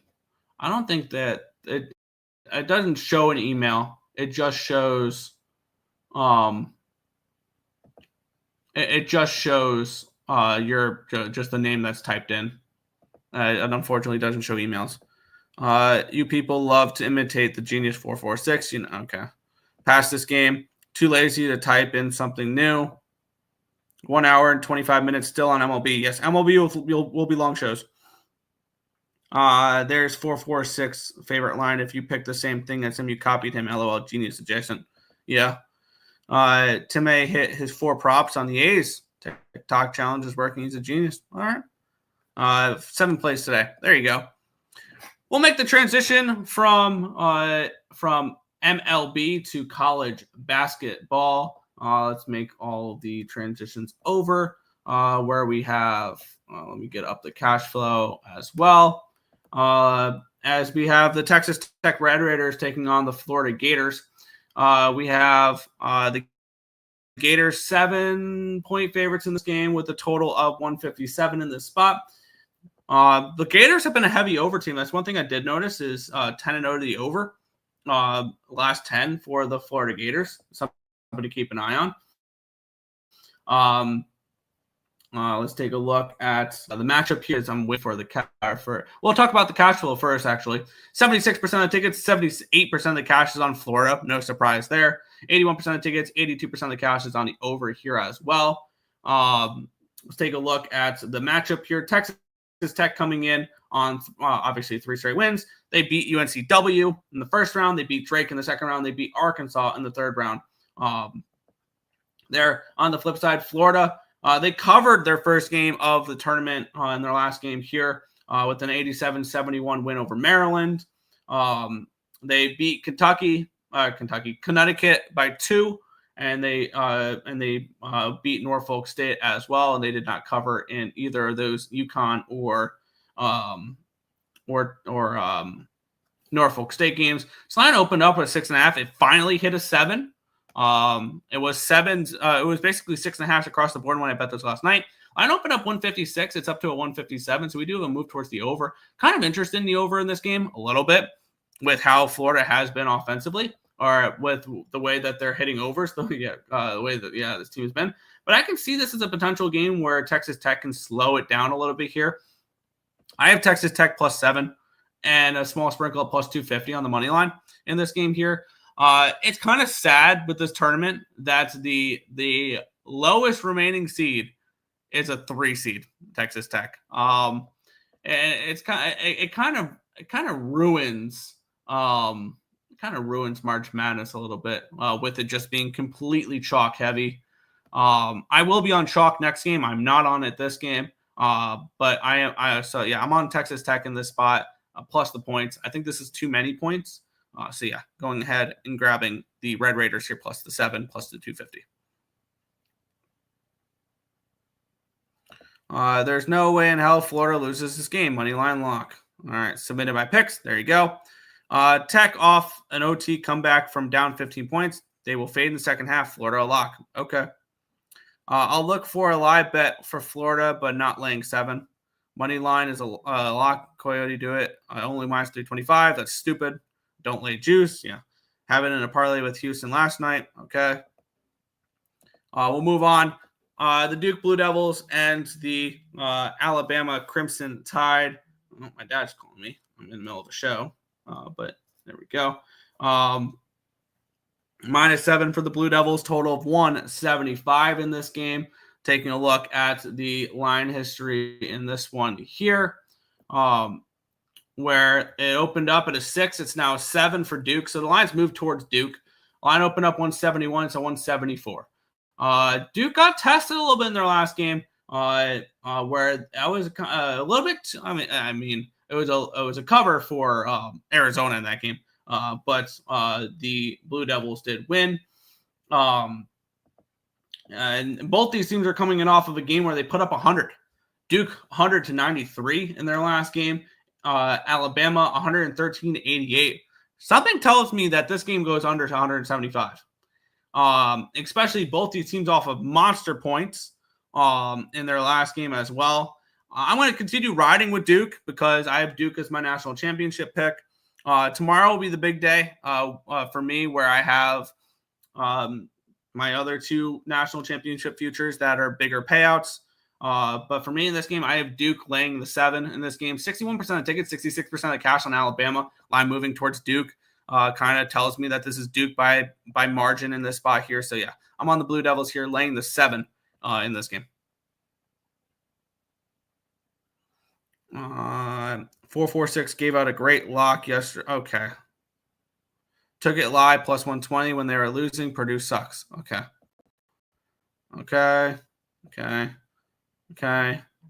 Send the link. Yeah. I have. I feel like. Yes, let me grab it real quick. Let me grab the link real quick for that.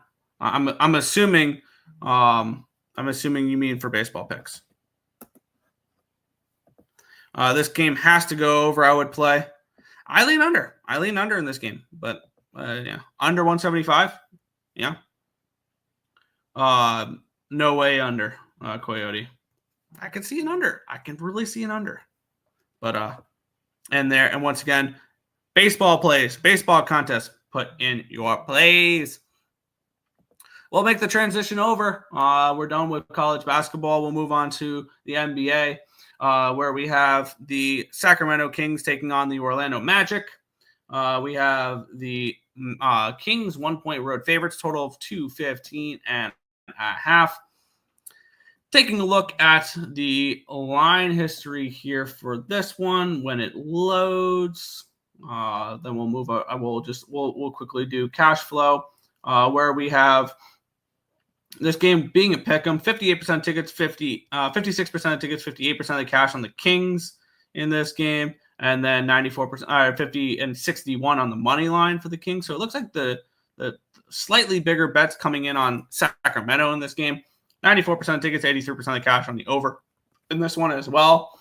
Sacramento coming in off of a nice win. They snap a 4-game losing streak in their last game. They beat Portland 128-107, which snapped a 4-game losing streak against a Chicago Bulls team that's playing well. Milwaukee, Boston, and OKC. Not terrible competition to really have a losing streak against. On the flip side, we have the Orlando Magic coming in off of a loss in their last game. They lost 101-92 against the Dallas Mavericks. They won their previous 3 games, but that was against Charlotte, LA, and Washington. And let's take a look at the line history, see if this helps us at all in this game, where it opened up at Orlando +2, and now it's Sacramento -1. Line opened up to 18.5, down to a 215.5. I want to see what this money line was. I want to move on Sacramento in this game to get my card started. On this one, line open up 115, it's down to a 111. So we actually have a couple cent line moving towards Orlando money line. but a movement dogged a favorite on the spread here for Sacramento. I want to move on the Kings to get my NBA card started here. And this is a 5:00 game, something to keep in mind as well. But yes, I'm going to be on the Sacramento Kings here to get my day started. Minus 105 over on BetMGM. So yeah, I'll get my day started here with the Kings. And I never put up my college basketball yet for Capertech. Let's see. Kings money line. Take Cooper flag points over. He'll probably score close to 30. Bama's defense is atrocious. Yeah. Duke team total over. They will score close to 100. I actually agree with that. I do. But I wouldn't be surprised if this game was 88 to 80. Still cashes the -7 and goes under. So we'll see. This line screams Kings, right? Yes. Yes, it does to me. Under and Kings, but this is a pass. Fair. Bama is giving up close to 80 points per game on average. Duke puts up over 90. And it very well could. Very well could. There. But we'll move on. Washington Wizards taking on the Brooklyn Nets. We have the Wizards -1, total of 218 in that one there. Let's take a look at the line history in this one here. We have the Washington Wizards as a favorite. This line opened up Brooklyn -1.5, and it's flipped to Washington -2. Line opened up 219.5, still 219.5. Let's take a look at the cash flow in this one here. And we have 55% of the tickets and 59% of the cash is on the Nets in this game on the spread. 52% of tickets, 56% of cash on the Wizards on the money line in this one here. It's gone from dog to favorite for the Wizards, which is kind of interesting there. The Nets, they are on the second half of a back-to-back. They played last night against, what was it? It was Nets and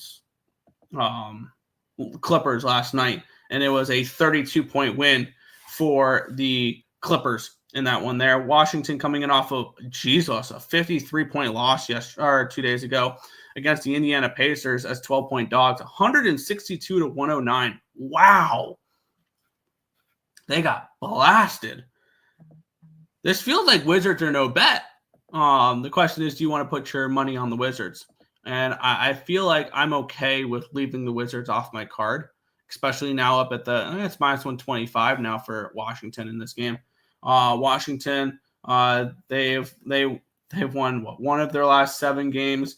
Brooklyn has won one of their last 7 games. So 2 teams that there's no need to bet this game. There's baseball, there's March Madness, there's hockey. Stay off this one. Over in Alabama, Duke seems so public, probably because it is. Wizards money line. This is the most garbage game of the year. You have no idea who is playing, impossible to cap. Fair. After Pacers score 162 on them, I can definitely see that. Yeah. Wizards money line. They love to play that team from Jersey. Nets played all scrubs and Wizards also. Yes, no duh. These are 2 of the worst teams in basketball. Where's the 1-800 though? That's a great question. That is a great question. Stop it. Get some help. Gotcha. Wizards -1.5. The over. Nets have been so bad in the last 3 games. Awful teams. Fair. We'll move on. We have 4 more games in the NBA. Miami Heat and the Philadelphia 76ers.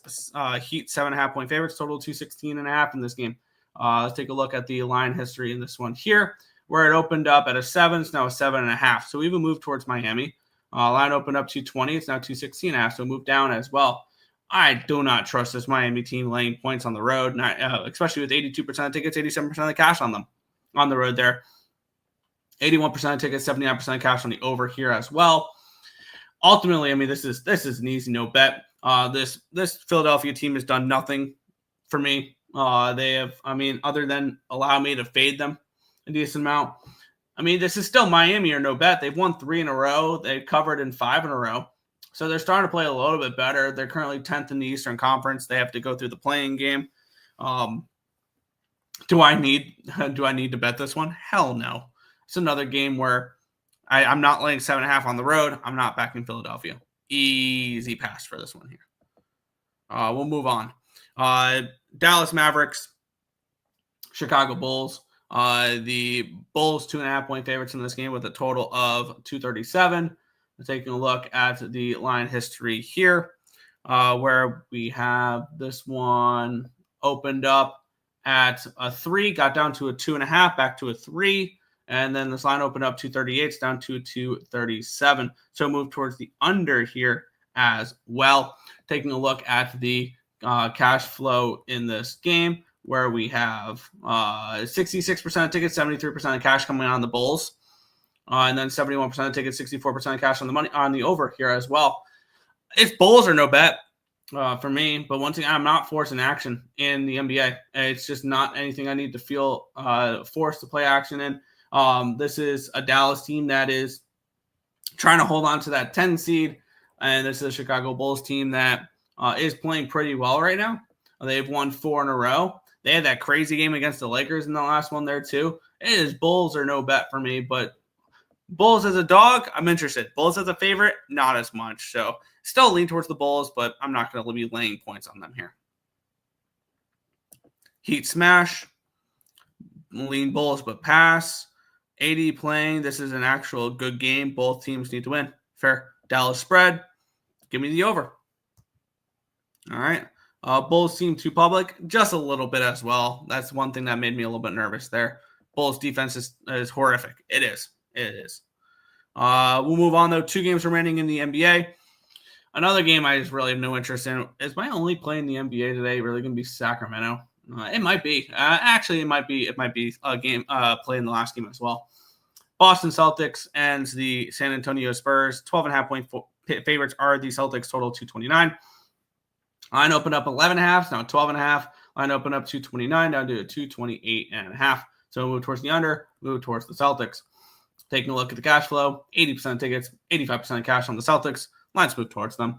87% of tickets, 90% of cash on the over here as well. I mean, this is another spot where if you want to lay 12.5 points on the road, be my guest. I'm not doing that. This is a San Antonio team that's been a little bit scrappy as of late. They've covered in 4 of their last 5 games. On the flip side, Boston's won 7 in a row. 9 of the last 10 have covered in 6 of the last 10. If you want to bet this game, be my guest. It's another one that's an easy pass for me. Not laying 12.5 on the road with Boston. Don't really have an interest in San Antonio either, though. So pass. We need to get to the best part of the show. Yep. Pass. My only play is the Wizards. I think mine's going to be actually no, because it was just a coach firing yesterday, which we'll talk about there. Pass. My only play. Yeah. Bulls stole. Giddy from OKC. White boy can play. Yeah. Big pass. Big pass. Yes. We'll move on. Final game. I think actually I'm going to get involved with this one here. The Los Angeles Lakers and the Memphis Grizzlies. We have the Grizzlies as 2.5-point favorites with a total of 237 in this game. Line opened up at a 1 and moved to a 2. It's now a 2.5. Line opened up at a 236. It's now a 237. I want to take a look what the money line is here, seeing if Memphis money line's an affordable price and if it's moved towards it. Yeah, opened up 120. It's now 135. So we have a move towards Memphis in this game, both spread and money line. Taking a look at the cash flow. 78% of tickets, 90% cash on the Lakers money line, 79 and 75 on the spread, and the line's moving towards the Grizzlies. 80% of tickets and 82% of cash on the over. Grizzlies are weird. This is their first game back after a 5-game road trip. They just fired their head coach, though. I don't understand that. They're in possession of 5th in the West. Something must have been going on in-house for them where they just fired their coach. It felt randomly. And for me in this spot, I want to back that. I want to back a team off of firing their head coach. I'm getting minus 135 over on bet 365 with the Memphis Grizzlies. Forget the points. I'll just lay a little bit of juice at the money line in this one here. Give me Memphis in this spot. I think this is a good spot to back the Grizzlies off of firing their head coach. And usually we see that with teams when their head coach gets canned, then we see them show up the next few games, and we usually back teams every game after until they lose with the new head coach. And we'll talk about that in the next game as well when we switch over to hockey with the Philadelphia Flyers. But yeah, I'm going to finish up my card here. Memphis Grizzlies -135 here against the Lakers. I bet Nick picks Grizzlies. Okay. Memphis money line after they fired the head coach yesterday. Yep. See, I know it seemed pretty obvious because that's an angle that I use all the time, but okay. Lakers money line. They had a choice to either trade Ja or fire their head coach. Wow. Okay. Scary. Well, okay. Then you should obviously know the next pick for this one here because we'll make the transition to hockey where we have 11 games on the card. 1, 2, 3, 4, 5, 6, 7, 8, 9. Do I only have 9 typed up? Did I forget to type up a couple games? I think I did. Because I only have 9 typed up. So let me make sure. Let me quickly do this. So I have the right amount of games. Because it's supposed to be 11. I only have 1, 2, 3, 4, 5, 6, 7, 8, 9 typed up. Sabres game, Islanders game, Blues game, Devils game, Knights, Leafs, Blue Jackets. Forgot no Bruins. And then after that is Flames and Oilers. Yes. Oh, I forgot the last 2 games. That's what it was. Dallas Stars, Seattle Kraken. -140 at the Seattle Kraken. Over under of 6. And then the New York Rangers, once again, as favorites, -155. It's the San Jose Sharks with the total of 6. All right. Let's get into it. The Buffalo Sabres taking on the Philadelphia Flyers in this game here. We have this game pick 'em with a total of 6 in this spot. Back the Flyers in their last game. And this is kind of like a big time correlation thing for me here because right now I don't want anything to do with fading Buffalo at home because they've actually played well in front of their home crowd as of late. But Buffalo on the road has been non-existent. They did beat Winnipeg, but previous to that, they lost to Minnesota. They lost to Utah. They had that bad loss against Florida. They had the bad loss against Detroit. This is a Buffalo team that struggles on the road. We had the Philadelphia Flyers snapping their 6-game losing streak with a 6-4 win over the Montreal Canadiens in their last game here. I'm going to be on the -110 here with the Philadelphia Flyers. Why? We back a team every single game until they lose with the new head coach. That is a system that I've used for years and have had really, really good success using it. So yes, we're going to continue to ride with the Philadelphia Flyers here in this one. They're coming off of a strong performance against Montreal. I do think defensively they could struggle a little bit as well, and I feel like this is one of those games where you roll out the puck and the offense takes over and you just see goals galore. So yeah, I wouldn't talk anybody off of an over 6 in this game as well. I kind of lean in that direction too. I've just really been staying away from totals a little bit in hockey, and I've been doing okay staying away from totals. It would be over or pass for me if I'm betting a total in this game, but ultimately stay off or ultimately just decide for me with the Flyers. -110. Let's see. Flyers money line. Had this pick since yesterday morning. Yep. He picks Buff. LOL. Can't pick Philly back-to-back games.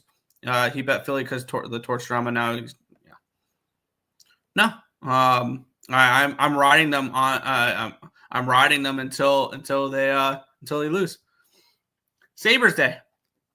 Buffalo first period, the over, and TNT Tage Thompson anytime goal. Thompson, yeah.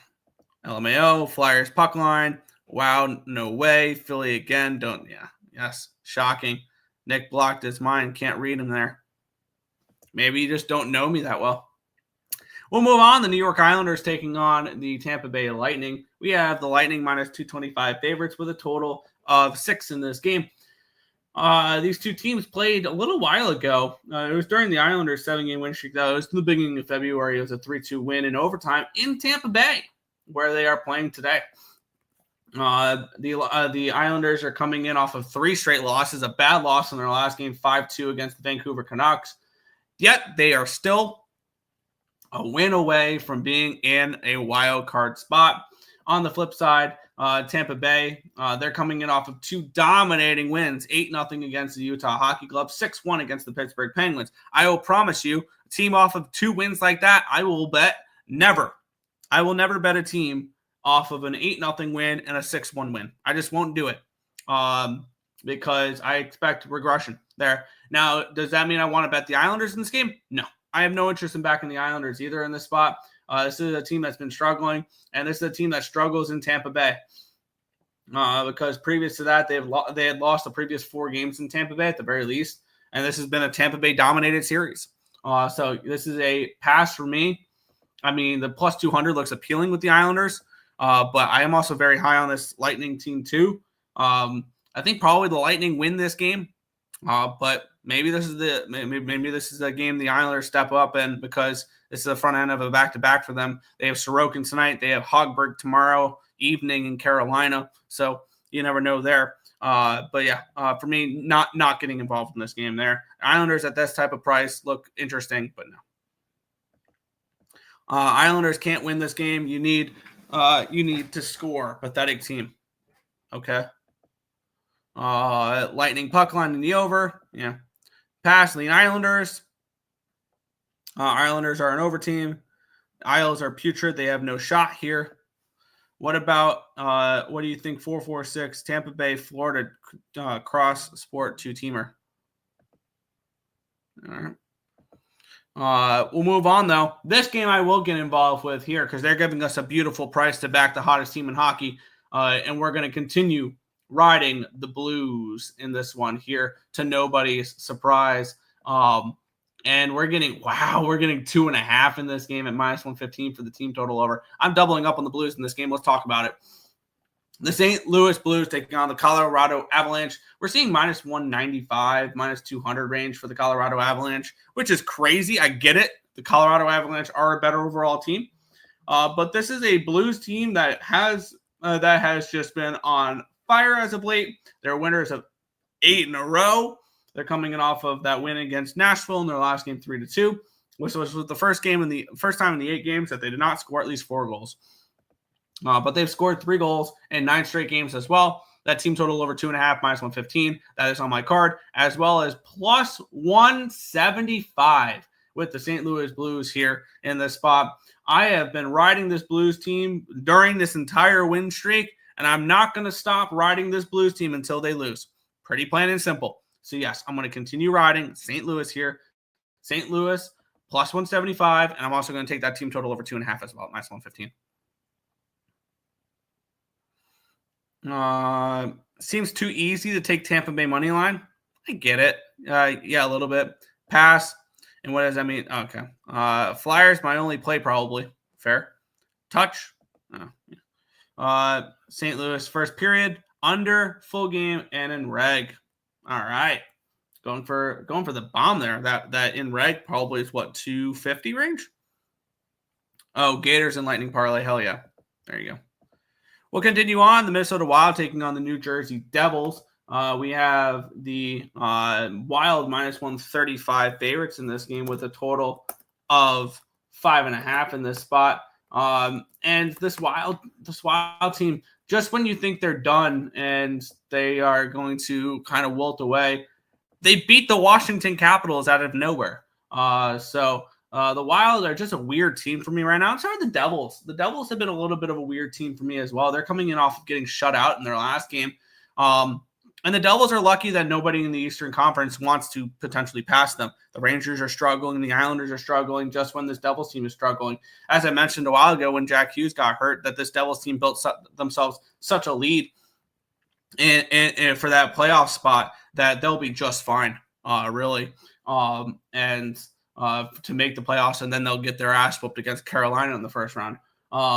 This line's dropping. It's now, I'm seeing -120 for Minnesota. I really don't know how to approach this game. I would probably lean New Jersey in this game just at the plus price tag.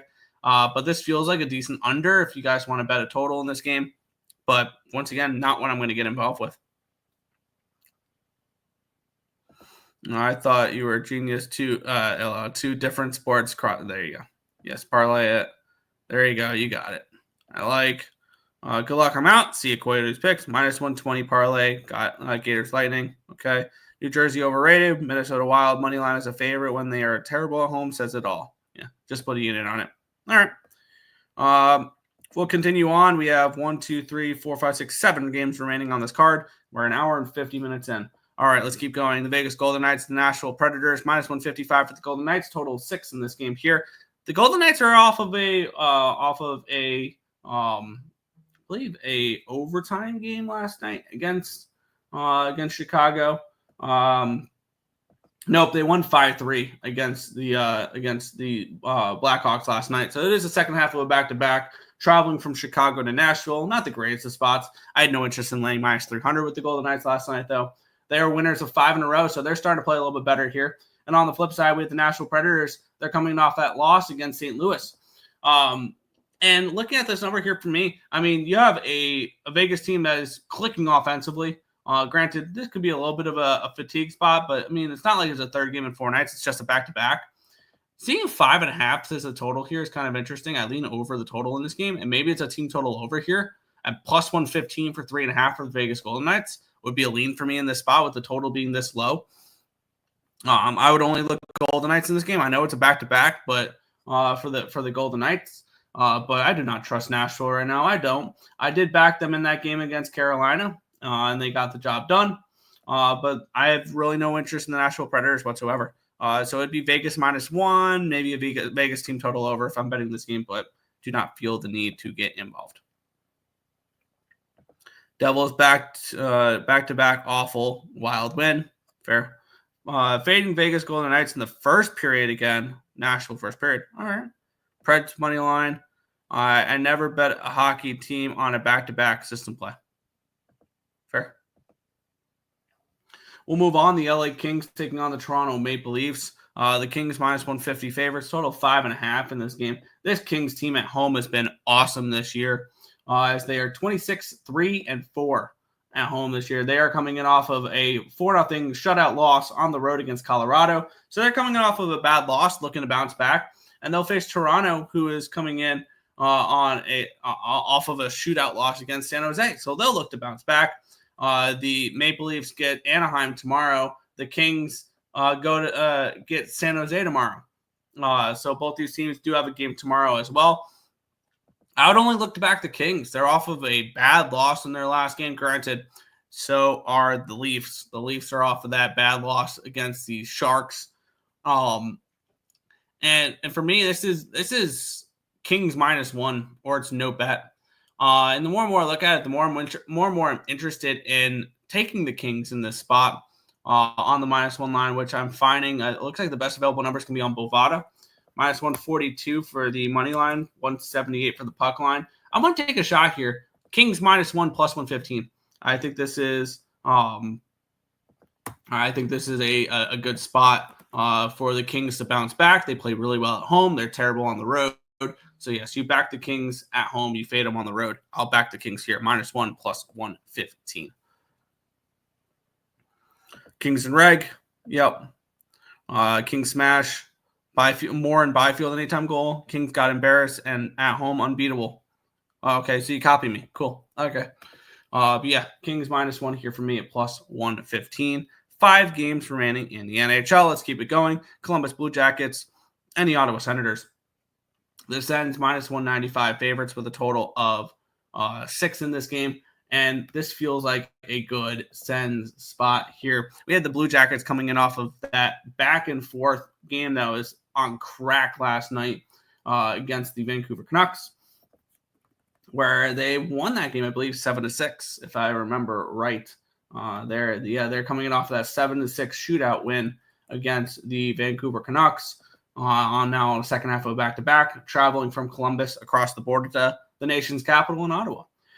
The Sens are coming in off of that win against the Detroit Red Wings there, 4-3 in their last game on the 27th. So they're a little bit more rested there. They're back at home after the 3-game road trip. Let's take a look at what this available number is for this game, Matt. Wow. It's going to be probably a little expensive here from the -1 line. 200 and plus 130. Let's take a look at what that number would be. Minus 200 plus 130 minus 130. Jeez, this would just have to be straight up puck line, wouldn't it be? Or actually, I can lay the 130. I'll lay the 130 here for the minus one line. Give me Ottawa in this game. I think this is an Ottawa smash spot after with Columbus coming in tired after that ridiculous game last night.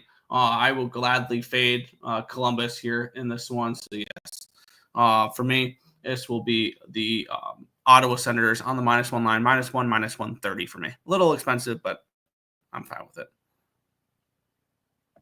I wrote it first. You copy me. No, your comment was last. So no, that's not true. Ottawa in the over. Ottawa all day. Columbus will be gassed. Kachuk goal. What's Ottawa team total over? That's a great look. That would be Ottawa team total minus 115 over on Bovada. Not a bad look. Yeah, Ottawa team total minus 120 over Fournette. What do you mean? I didn't bet it. I was looking it up. We'll move on. We have the Detroit Red Wings taking on the Boston Bruins. The Red Wings minus 180 favorites with a total of 6 in this game. Taking a look at this spot, this line's moved a little bit because now we're seeing minus 200s for this Detroit Red Wings team. The best I see now is minus 200. Yeah, that's probably. And we're seeing basically the same price over on Bet365, but it'd be minus 130 if I want Detroit in this one here. I would love to fade the Boston Bruins. This is a Boston Bruins team that has now lost 7 games in a row. They've lost by the puck line in all but one. They're coming back after a 4-game road trip. They had a couple days off, though. On the flip side, with the Detroit Red Wings, they're coming in off of back-to-back losses. I'm going to continue to fade the Boston Bruins here, and I'm going to lay another minus 130 here in this spot against the Boston Bruins in this one here. Yeah, it's going to be Detroit minus 1 for me. A little expensive once again, but I'm gladly going to fade the Boston Bruins probably every game the rest of the year. So minus 1 for me. Yes, congratulations. You watched the show. You know I've been betting against Boston. I'm proud of you. Yes, see, well, yeah, I knew it. Yes, you've been watching this show. I'm so proud of you. You know I've been betting against the Boston Bruins for a good amount of time now. I feel like everybody in the chat knows I've been betting against the Boston Bruins for a good amount of time now. So we'll move on. Calgary Flames, Edmonton Oilers, minus 165 for the Oilers. Total of 6 in this game. I believe Leon Draisaitl might be returning for this game for the Oilers. I don't know about McDavid, though.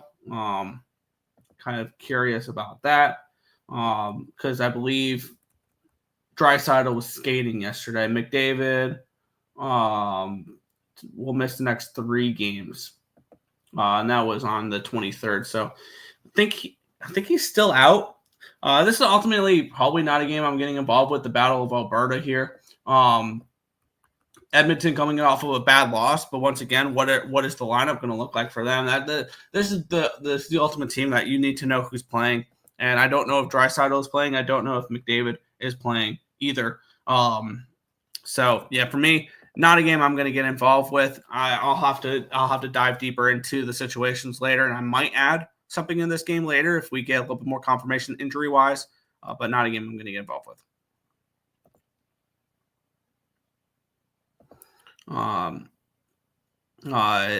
Detroit in the over, Edmonton in the over. How minus 165 guys out? I see he's out. I don't know. Need Draisaitl and McDavid. Yes.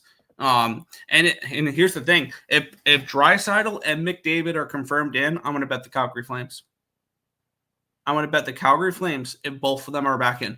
If one are back in or both are still out, passing. My source says Draisaitl is out. All right. 2 games remaining. Dallas Stars, Seattle Kraken, minus 140 for the Stars, total 6 in this game.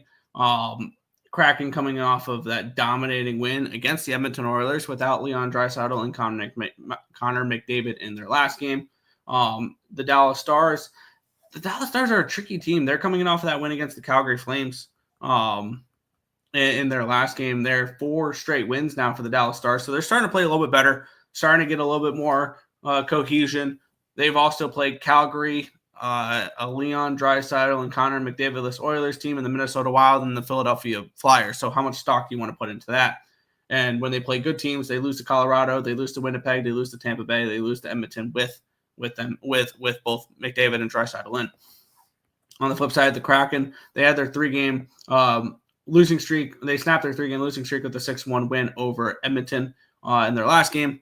So ultimately, I have no interest in this one here. I think I have an interest in the last game, not this one though. So it's a pass. Final game on the card. We have made it 2 hours in. We have made it to the final game on the card. The New York Rangers are taking on the San Jose Sharks. The Rangers minus 155 favorites with a total of 6 in this game. And I'm going to move on this game. It's absolutely hilarious that they keep putting the New York Rangers as favorites like this. A team that is 3-6-1 in their last 10 games. They're 1-4-1 in their last 5 games. They lost last night in overtime to Anaheim. This is the last game of a 3-game road trip for them. This is the last game of their California swing, and I think they get swept through this California swing here. Give me the San Jose Sharks. So sometimes you got to go swimming with the Sharks. Plus 140 here with San Jose. I think they get the job done here in this spot. This is a San Jose Sharks team that they've been playing a little bit better as of late. They're coming off of the shootout win against Toronto. They won 3-1 against the Boston Bruins as well. So, yes, I'm going to finish off the card here with the San Jose Sharks at plus 140 over on Bovada. So, yes, ending the night off with some Sharks action here. Nick's injury report that he looks out for Brunson day-to-day 2 weeks ago. Told him. Okay. Fugazi site for injuries. Look at, okay. Running it back, San Jose first period, and San Jose full game puck line. There you go. I took Leafs money line. What do you have in that game? I took the Kings -1. But that is everything for today's card. If you guys have not already, hit that thumbs up button, subscribe to the channel, turn on post notifications so you guys are notified each and every time here at each and every time we are live here at ESB. I'm going to quickly put into the chat one last time. For the baseball contest, if you want to put in plays for the baseball contest, you do it with that link in the description below. But for that, there we go. I'll head back to the chat one more time, and then we'll head on out. Shesterkin is a bum. He'll never be the king of New York. He will never be. No, he copies me, Kings. No, I did not copy you in that game. I promise you, I do not give a what you bet in hockey. I truly don't. But that is everything for today's games. I want to thank you guys as always for watching, and we'll catch you guys same time, same place tomorrow for another edition of the Earle Sports Bet Show. Good luck, everyone.